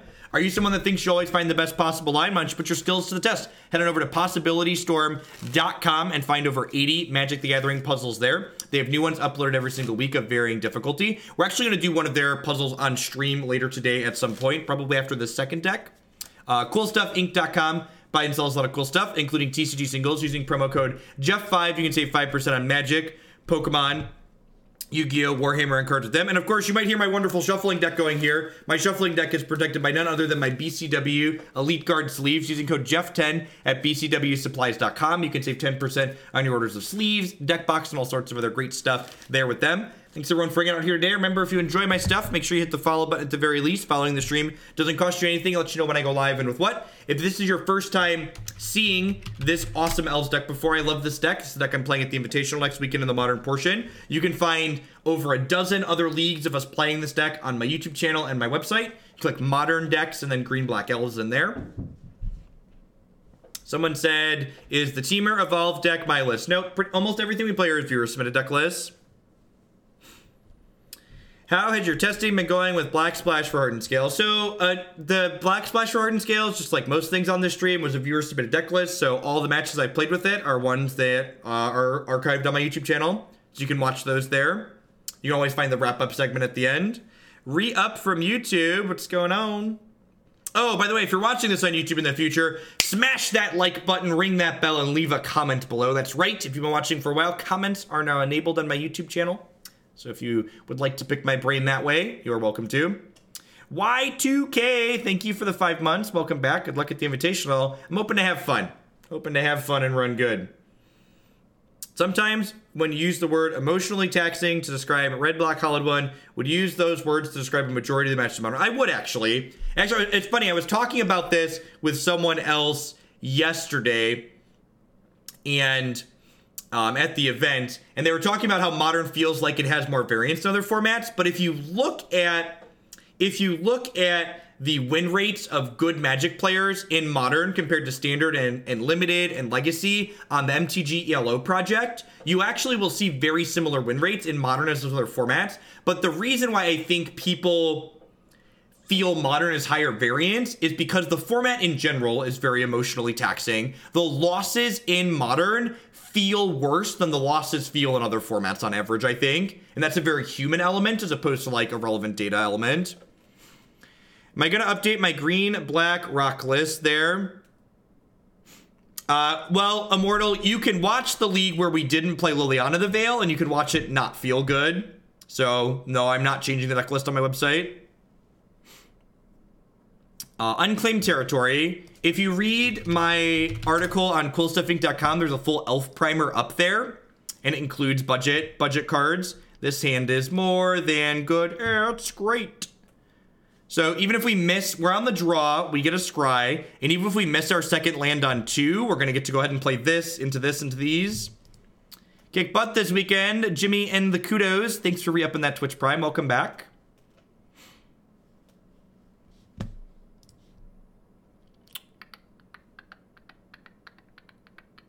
Opponent's mulligan 2-5. That first hand there, I mulliganed that first hand without really talking about it. So that first hand had lands and spells in it, but you can't play Grizzly Bear on turn 2, Shaman of the Pack turn 3 in this deck. You want a 1-mana accelerant.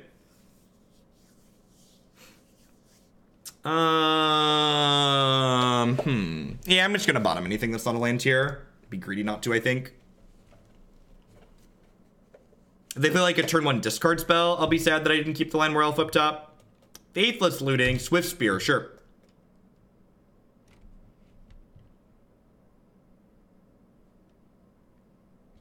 I agree, Rehab.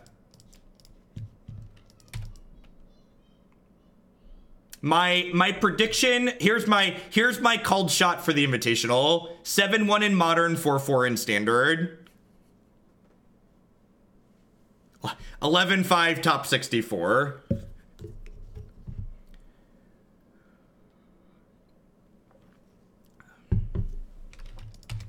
Oh, I thought we were playing against Burn for a hot second there. Probably a good chance this dies, right? We're about to get like Fiery Tempered or something here. Or Gut Shotted. A lot of these decks are playing Gut Shot, which is terrifying. Yep. Good night, my sweet prince. You were too pure for this world. What am I playing in Standard? Probably Pirates. I have Pirates and Grixis Dragon sitting in a deck box. All right. I mean, that could have been worse, right? I think I just play Heritage Druid here. This is more mana efficient, but like if this lives, I get to play this into some stuff next turn, which would be good. Yeah, the Pirates deck's a lot of fun. I agree. I concur.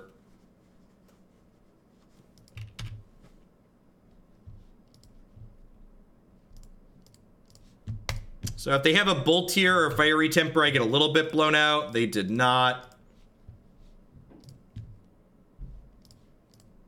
Is this good? How's that seem?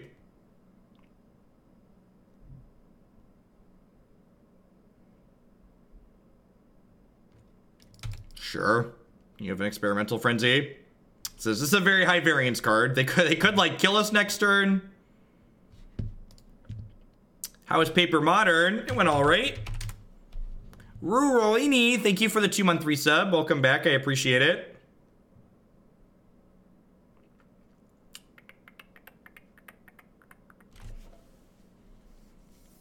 Okay, the opponent's playing Phoenix, the Phoenix deck. They've got Desperate Rituals and Fiery Tempers and Faithless Lootings. I just like attack twice, right? I need another turn.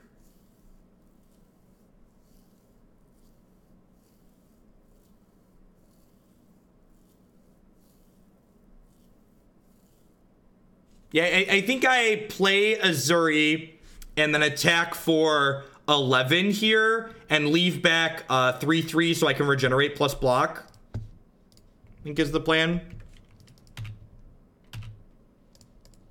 Yeah, I played against a lot of nice people over the course of the tournament. A lot of people mentioned they watched the stream and liked the stuff. And that's the most fun part about getting out to meet people.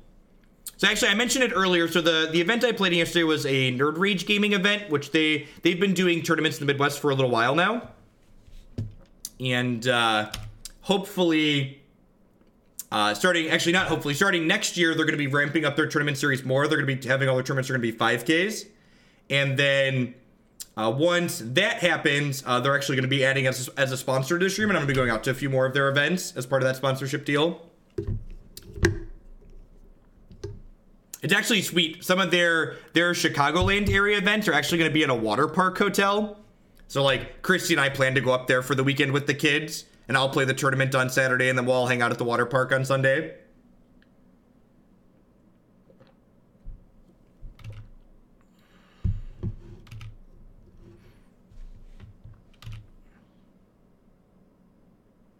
They bolted my Ezuri, I assume because they're hoping to hit another lightning bolt.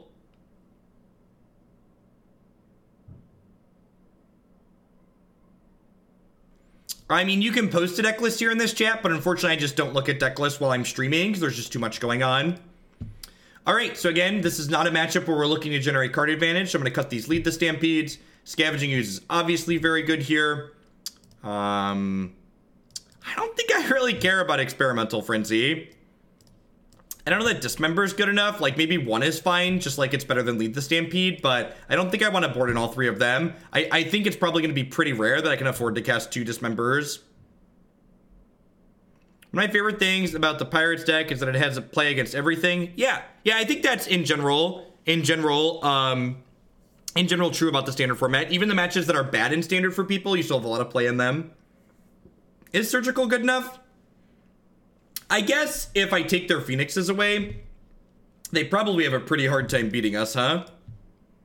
Sure. And usually, so again, just if you look on the Cool Stuff Inc. website, I have a full primer, which includes a sideboard guide, but just rough notes, your go-to trims in most matchups are your Scavenging Oozes and your Lead the Stampede. And then after that, if you're looking to trim things, you either trim Clancaller or Ezuri. I'm going to trim Clancaller in this case because Ezuri is pseudo-insurance against possible sweeper effects. Occasionally, these mono-red decks play things like Anger of the Gods or Sweltering Suns to sweep the board up.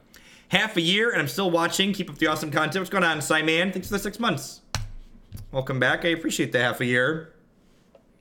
I think Damping Sphere is kind of a trap in a matchup like this. While there's definitely going to be hands where Damping Sphere like meaningfully slows them down, I think there's also going to be plenty of times where we draw and it just doesn't do anything.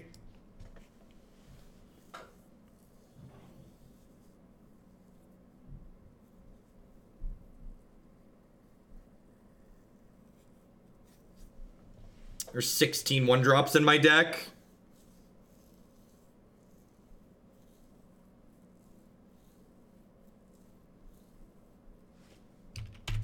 I have Surgical as interaction.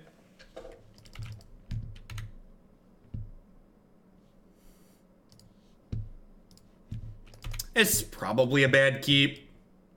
I don't know. No, this is the end of this league, actually. I started a little bit earlier than I was expecting today. This is match 5, and we're currently up a game. We are 4-0.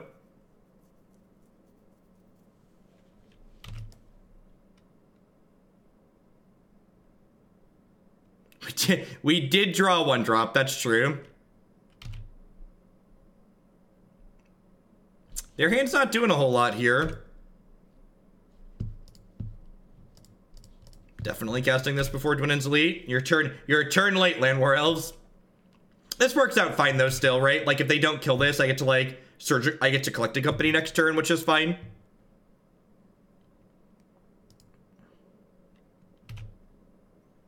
Lord Bodmas, thank you for the brand new Prime support. I appreciate that. Thanks for shipping your Bezo bucks this way this month.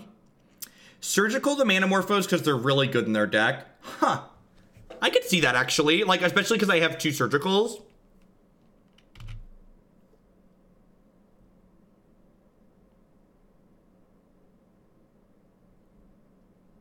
All right, so now rather than take the Manamorphos, I'm going to take the Faithless Looting here because obviously that one gets return value later.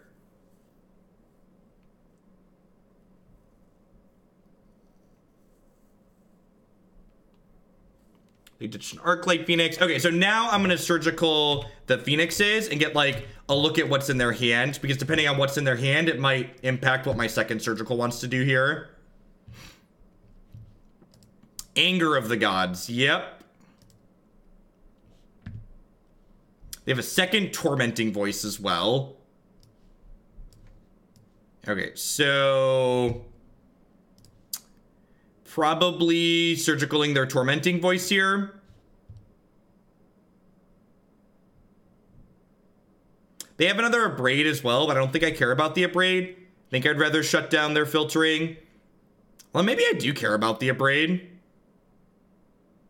So, like, I get to use this second surgical as a discard spell here. I get to either take Abrade or take Tormenting Voice.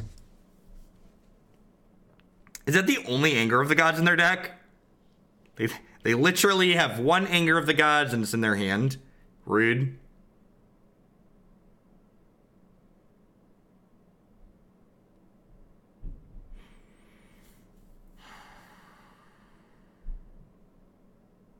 What do we think? Do we want to surgical the Abrade or the Tormenting Voice?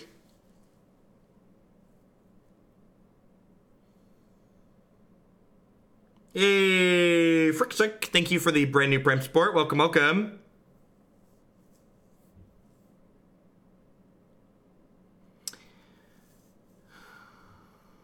I don't think I care about the Faithless Looting.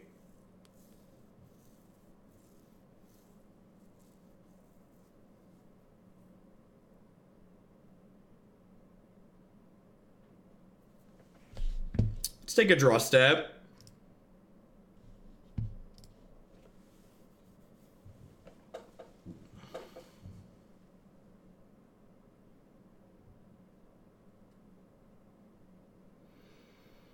So now the question becomes, how do I want to sequence here?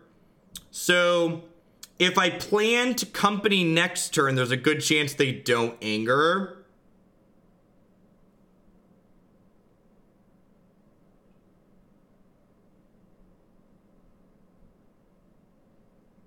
And like, if they don't anger next turn, I think I'm just supposed to pass here. And I'm going to draw step, take their Tormenting Voice away. I really want them to anger next turn, but that's just not going to happen, right? 1 year. Kazenti, thanks for the 12 months. Welcome back.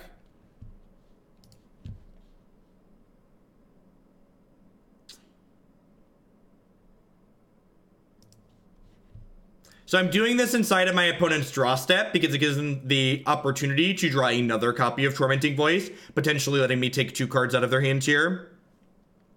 So the problem with forcing the anger here is that forcing the anger doesn't really accomplish a whole lot, because then I can't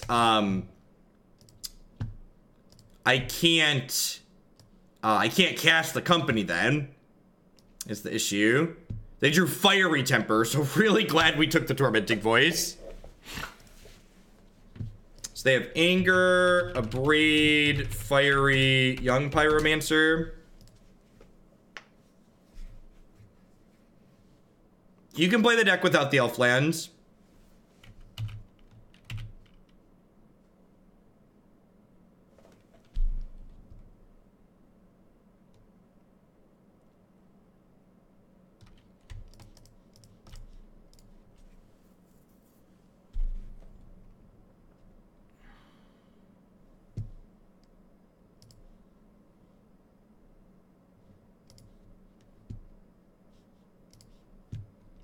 So this might force the Anger of the Gods out. They also might just abrade this in response here, which is fine. Has it really been 14 months? What's going on, Zagaltha? Thank you for the support. Having fun jamming this multi-decks? Yeah. Yeah, Dumb Dino was a good improvement for that archetype. Believe it or not. Everything's better with more Dumb Dinos.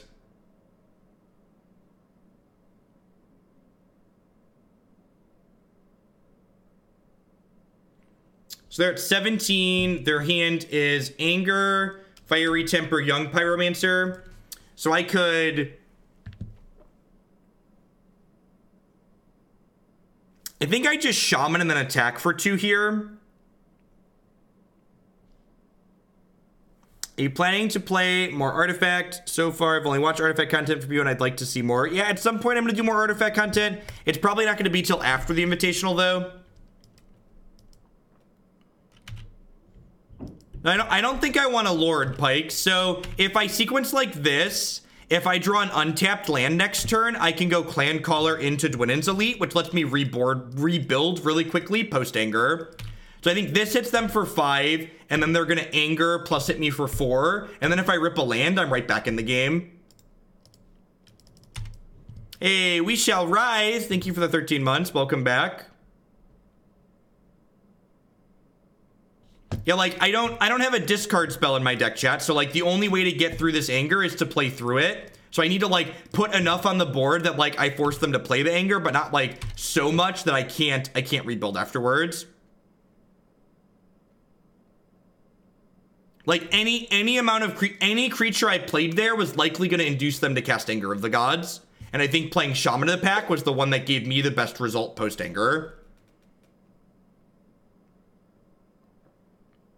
We could get messed up here. So they get to go Young Pyromancer into Flashback, Faithless Looting, play Fiery Temper off the Faithless Looting, discard, kill my Clancaller, have 3 counters on Steamkin again.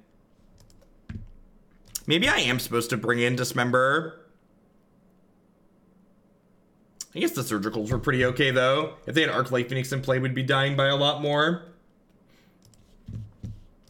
Drawing both Surgicals felt kind of unfortunate. Scavenging Ooze seems absurd in this matchup. Wow. They binned 2 lands and didn't bin the Fiery Temper. That seems incredibly good for me.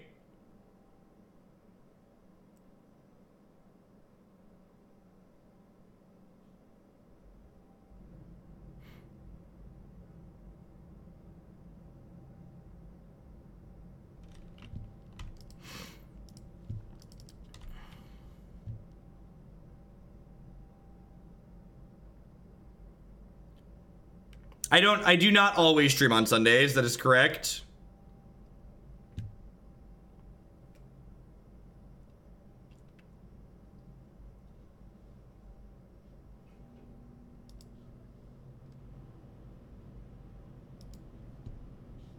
Okie doke.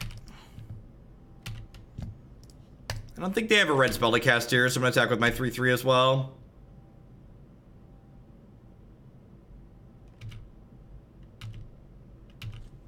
Go. It's a shame I don't have a green source to regenerate this. The fact that they held the Fiery Temper here works out for them.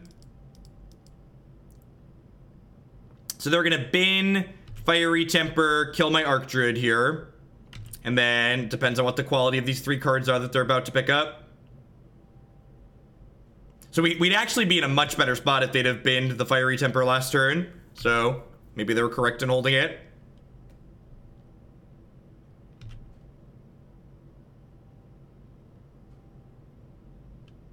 That being said, if we draw an untapped land, we actually get to just, like, activate Ezuri and slam them next turn, which is sweet.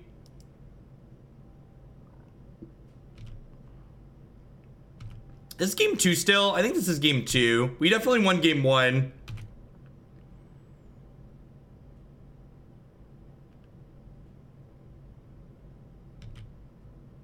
Alright. If their hand has another Doomblade in it, we're in a lot of trouble. If they don't have another Doomblade, we're ahead. They had another Doomblade, chat.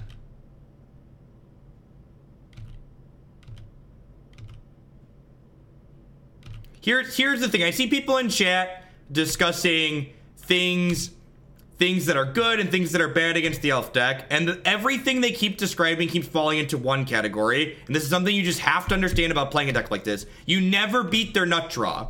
When your opponent's deck does exactly what it wants to do, you're basically going to lose every time with this archetype. It's just how it works. This is a deck that does its thing consistently and not always super fast.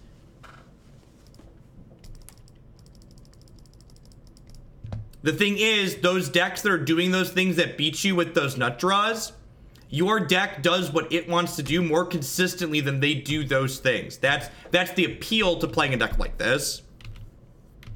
Like this game, for instance, our opponent had their one of Anger of the Gods, and we almost pulled back out of it. Like, if they hadn't found exactly Lightning Bolt there off this Bedlam Reveler, we would have killed them this turn.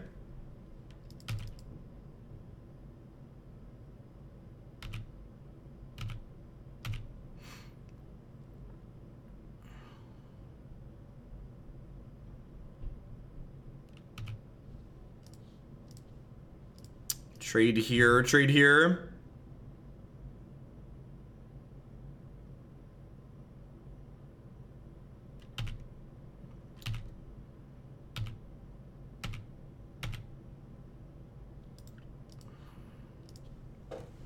Take the next game on the plate. Yeah, I don't know about Dismember or not. I feel like I don't want it. Like, it has its appeal, but I don't feel like it's better than any of the cards I currently have in my deck.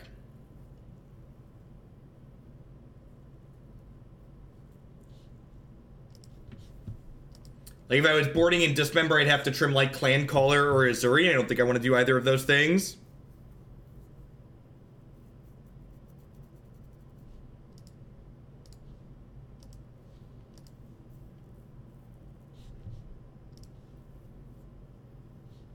Sounds good. Yeah, the trophies kept being super awkward, Pike, so I'm trying a couple of Revokers today. We haven't played any match. We didn't play any matches where it was useful.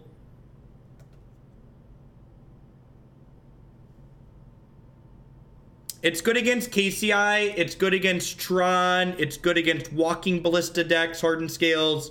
It's passable against Teferi. There's a lot of other, like, random... It comes in against Devoted Company and turns off their combo. Remember, it turns off mana abilities, so it just turns Crocklon Ironworks off. We're really doing 6 decks. Maybe, I plan to do at least 5. It depends on how quickly they go. I lined up 6, I was assuming at least one of them was going to be a dumpster fire that's done in less than 45 minutes. But I don't plan to stream past, like, 10:30.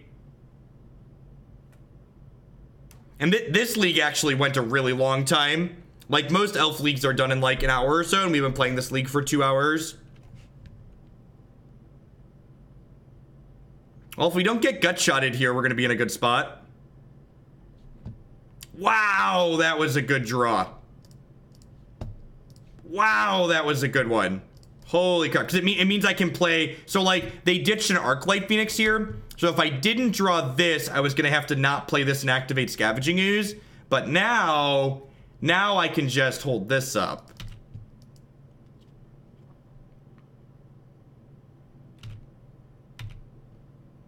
No blocks.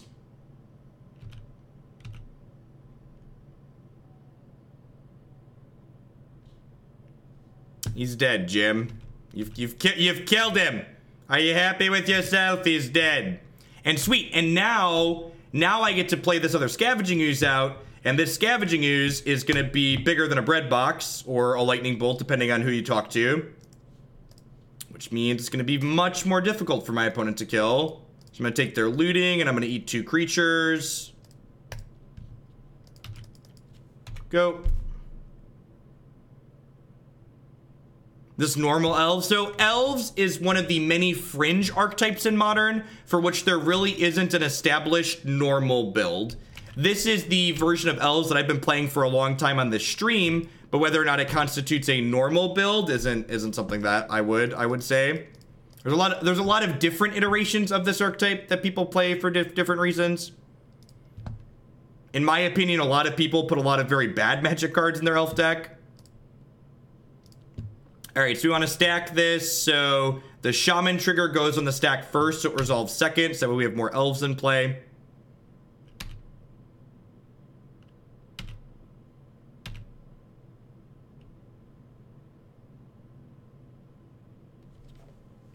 Our deck's got 35 creatures in it. You don't miss on company very often. You generally hit 2 things. Am I okay attacking with this? I think I am. If they had a lightning bolt, I think they would have. I clicked through my combat step. All right. I guess we're not okay attacking with it. JK, LOL.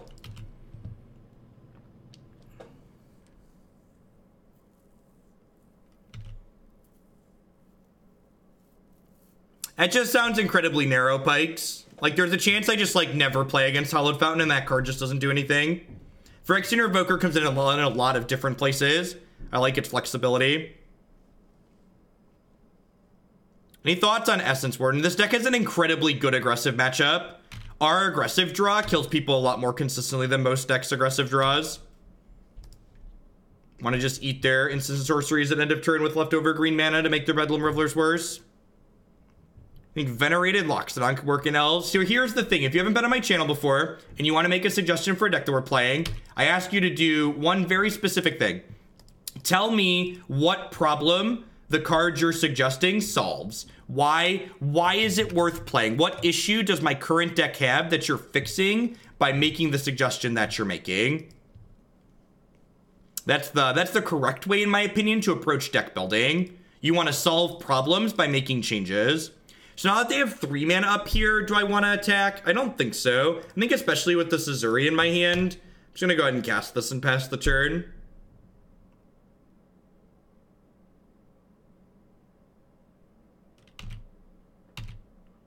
Nah, that's not true. I'm going to attack with these two. Because I really don't want to get... If they like, draw Anger next turn, like, these are all going to die anyways. Oh, geez. That's brutal. I guess... Maybe this attack is bad. I don't know. We're gonna play 2 spells and eat my Dwynen's Elite and I'm gonna be sad.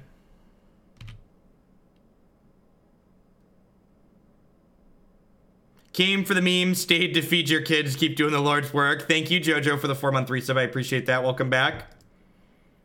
Yeah, maybe this attack is bad. I'm glad I left the Scavenging Ooze back to be conservative at least.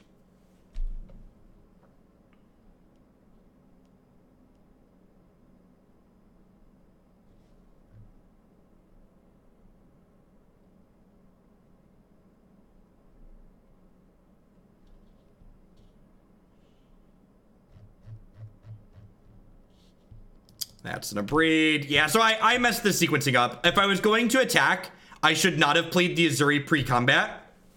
Because I gave them the ability to do this and kill my Ezuri. Do they have Lightning Bolt too? Wait, they had Bolt here, and they didn't double kill my Scavenging Ooze? I think that's a win for me. So, like, they get to kill my 2 creatures here, but then, like, unless they have... Yeah, I think this actually ends up okay for us, right? How aggressive is surgicaling their lightning bolts? If I surgical their lightning bolts, they're just never killing the Scavenging Ooze, right? Like, if I take their lightning bolts away, their way to kill the Scavenging Ooze is Faithless Looting into double Fiery Temper.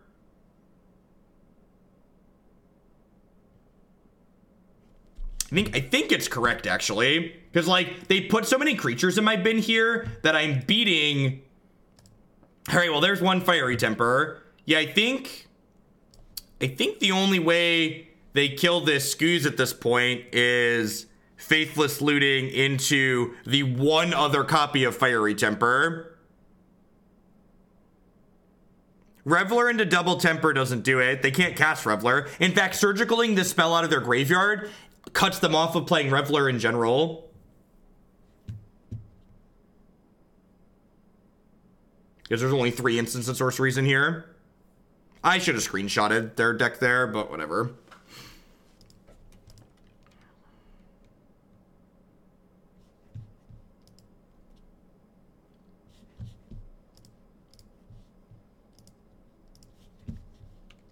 Sure.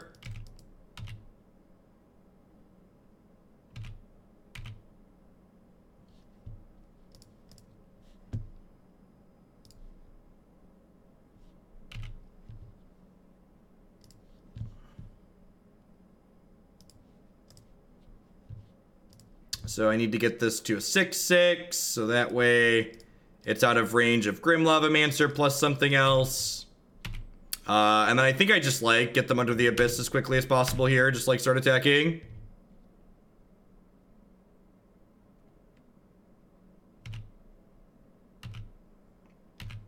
Yeah, but, like, playing around them blocking plus Fiery Temper is, like, pretty easy, right?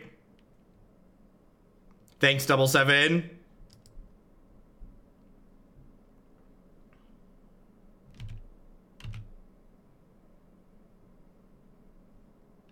So I'm just going to start picking apart their graveyard here to make their Bedlam Revelers worse, because Bedlam Reveler is one of their best ways to get back in this game. And, like, they could activate this Grim Lavamancer and, like, exile the Abrade plus something else here, but that's fine. Like, they'll kill my Dwynen's leader, one of my Mana Dorks, and then I'll empty their graveyard out afterwards on my turn.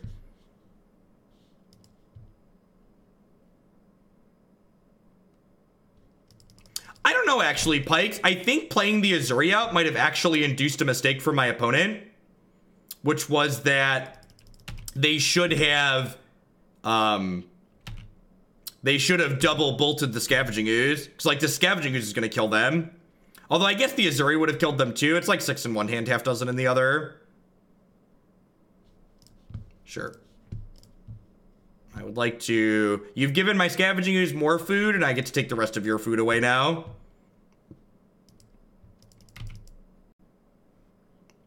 In general, is Dismember always better than Fatal Push? Indexes don't care about their life total. The answer to that question is it depends on how much black mana is in your deck and what creatures you actually care about killing. So Fatal Push kills some things that Dismember misses and vice versa, not even considering the life aspect of it. So, like, for instance, large Tarmogoyfs don't get killed by Dismember, whereas Hallowed One doesn't get killed by Fatal Push. So they have a Fiery Temper in their hand.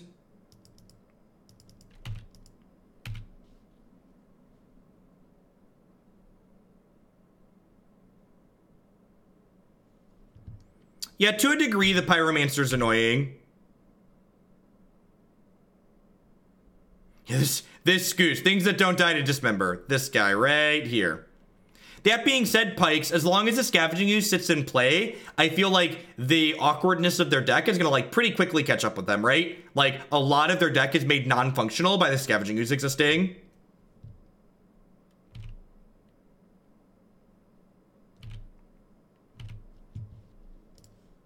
Oh, I should have floated green there.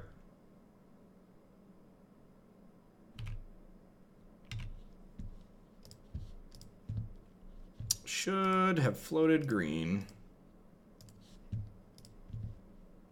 So I'm just gonna go ahead and eat this now.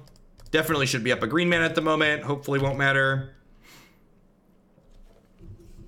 Yeah, they, like, have to draw a Phoenix and they have to keep drawing a constant string of spells. So I'm gonna go ahead and eat this mountain, and again, being down a green mana here could bite me. I'm gonna eat this mountain in response here before this Tormenting Voice resolves, so that way they don't have two things in their bin to activate Grim Lavamancer.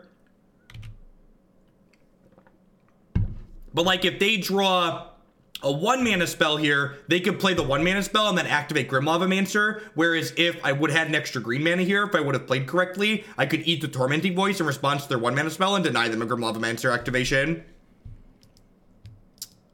Another Tormenting Voice. That's fine. Oh, I guess they could hit a land here, right? If they hit a land, they get a Grim Boy activation. But that was gonna happen regardless. I was wondering if you consider MTGA to be a good game. Since the amount makes you a whale to most free-to-play devs. Basically, would you play MTGA if you could only spend around $100 on it? I have no idea. Unlike a lot of people in the world, I don't like to make stuff up that I don't have first-hand experience with. I don't know if Magic Arena makes for a good free-to-play game. I don't free-to-play any games that I play. I am a whale, as you described it.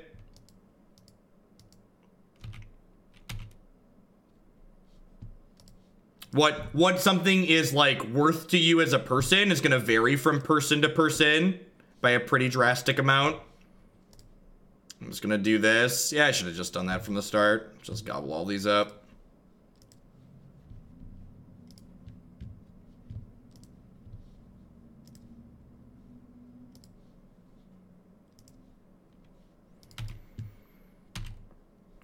I gotta just ship with everything here. Yeah, let's go.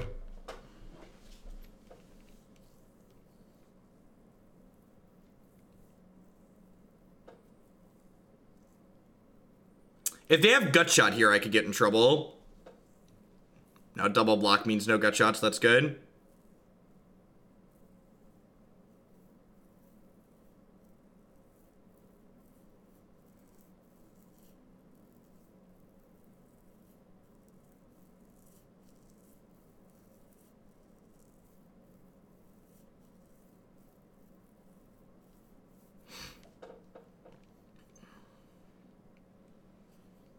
Our opponent's plan for dealing with our 11-11 is...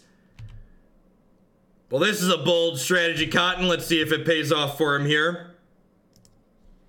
So I don't have any reason to eat these aggressively, right? They don't have any delve creatures in their deck. Go. I assume this block here means they're lining up an Anger of the Gods, but, like, Anger of the Gods still, like, they actually just leaves them dead on board to my skews, right? Man, this is so wild. A 2-hour Elf League.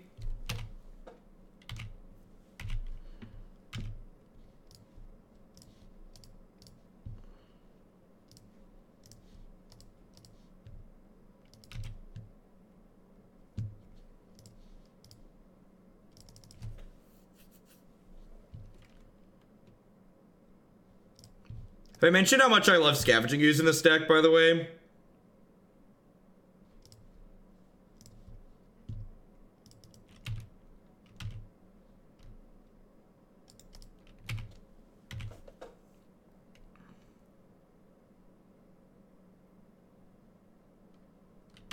Oh, man. You killed my Archdruid. You got me.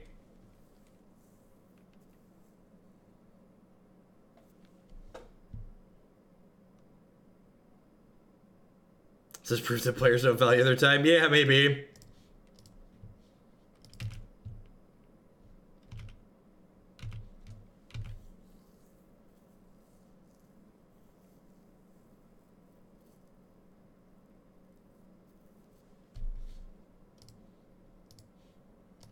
Yeah, we 5-0'd. Obviously, chat, we 5-0'd that league with Phyrexian Revokers in our sideboard, which means the Phyrexian Revokers are perfect and have to stay. Voyez, thank you for the 9-month resub. I appreciate that. Welcome back. Thanks for keeping me employed here. This main deck is identical to the main deck I played at my event yesterday, and it's very close to the main deck that I've been playing for a long time here. So when we look here, and this is gonna show you how human I am. When I look at a deck and like I have two cards where I have two cards that are close in effect, but I don't know exactly which one to choose. Look how beautiful this deck list looks laid out right now. Can we just appreciate how pretty it is? Just 18, 16, 10, 10, 6, and then 5, 5, 5 over here. Can we just like soak in the beauty of it for a moment? What's your opinion on 17 versus 18 lands? Don't cut a land from this deck, you absurdly greedy person. If you can't afford Horizon Canopy, play a 5th basic forest. I'm really happy with Dismember. This card was great. I was super happy with it yesterday. I will definitely be registering this card next weekend. I don't know what I want to do with this Revoker slot. Obviously, I need to like play more games with it probably. I know I wasn't super ecstatic with Assassin's Trophy though, and I wouldn't mind trying other things. Yeah, play another basic forest. No, I don't think there's an argument for more Horizon Canopy. So here's the TLDR on Horizon Canopy. One of the appeals to this deck, and one of the reasons why it lines up well against other aggressive decks, is because you don't take a lot of damage from your mana, and when you add in more Horizon Canopies, that changes. Two, while there's only one Horizon Canopy here, we have 4 copies of Elves of Deep Shadow in our deck, which help cast these and occasionally make these a little bit better. And sometimes we play Trophy in the sideboard, and the black mana is good for that. So we have 4 Elves that hurt us when they make mana. What else would be in the Revoker slot? So the Revoker slot could also be Trophy or Fatal Push or Stain the Mind. I really like the idea of Revoker, though. Revoker seems like it covers matchups that I care about. All right, I drank an entire iced tea during that league, so I'm going to run to the restroom really quick.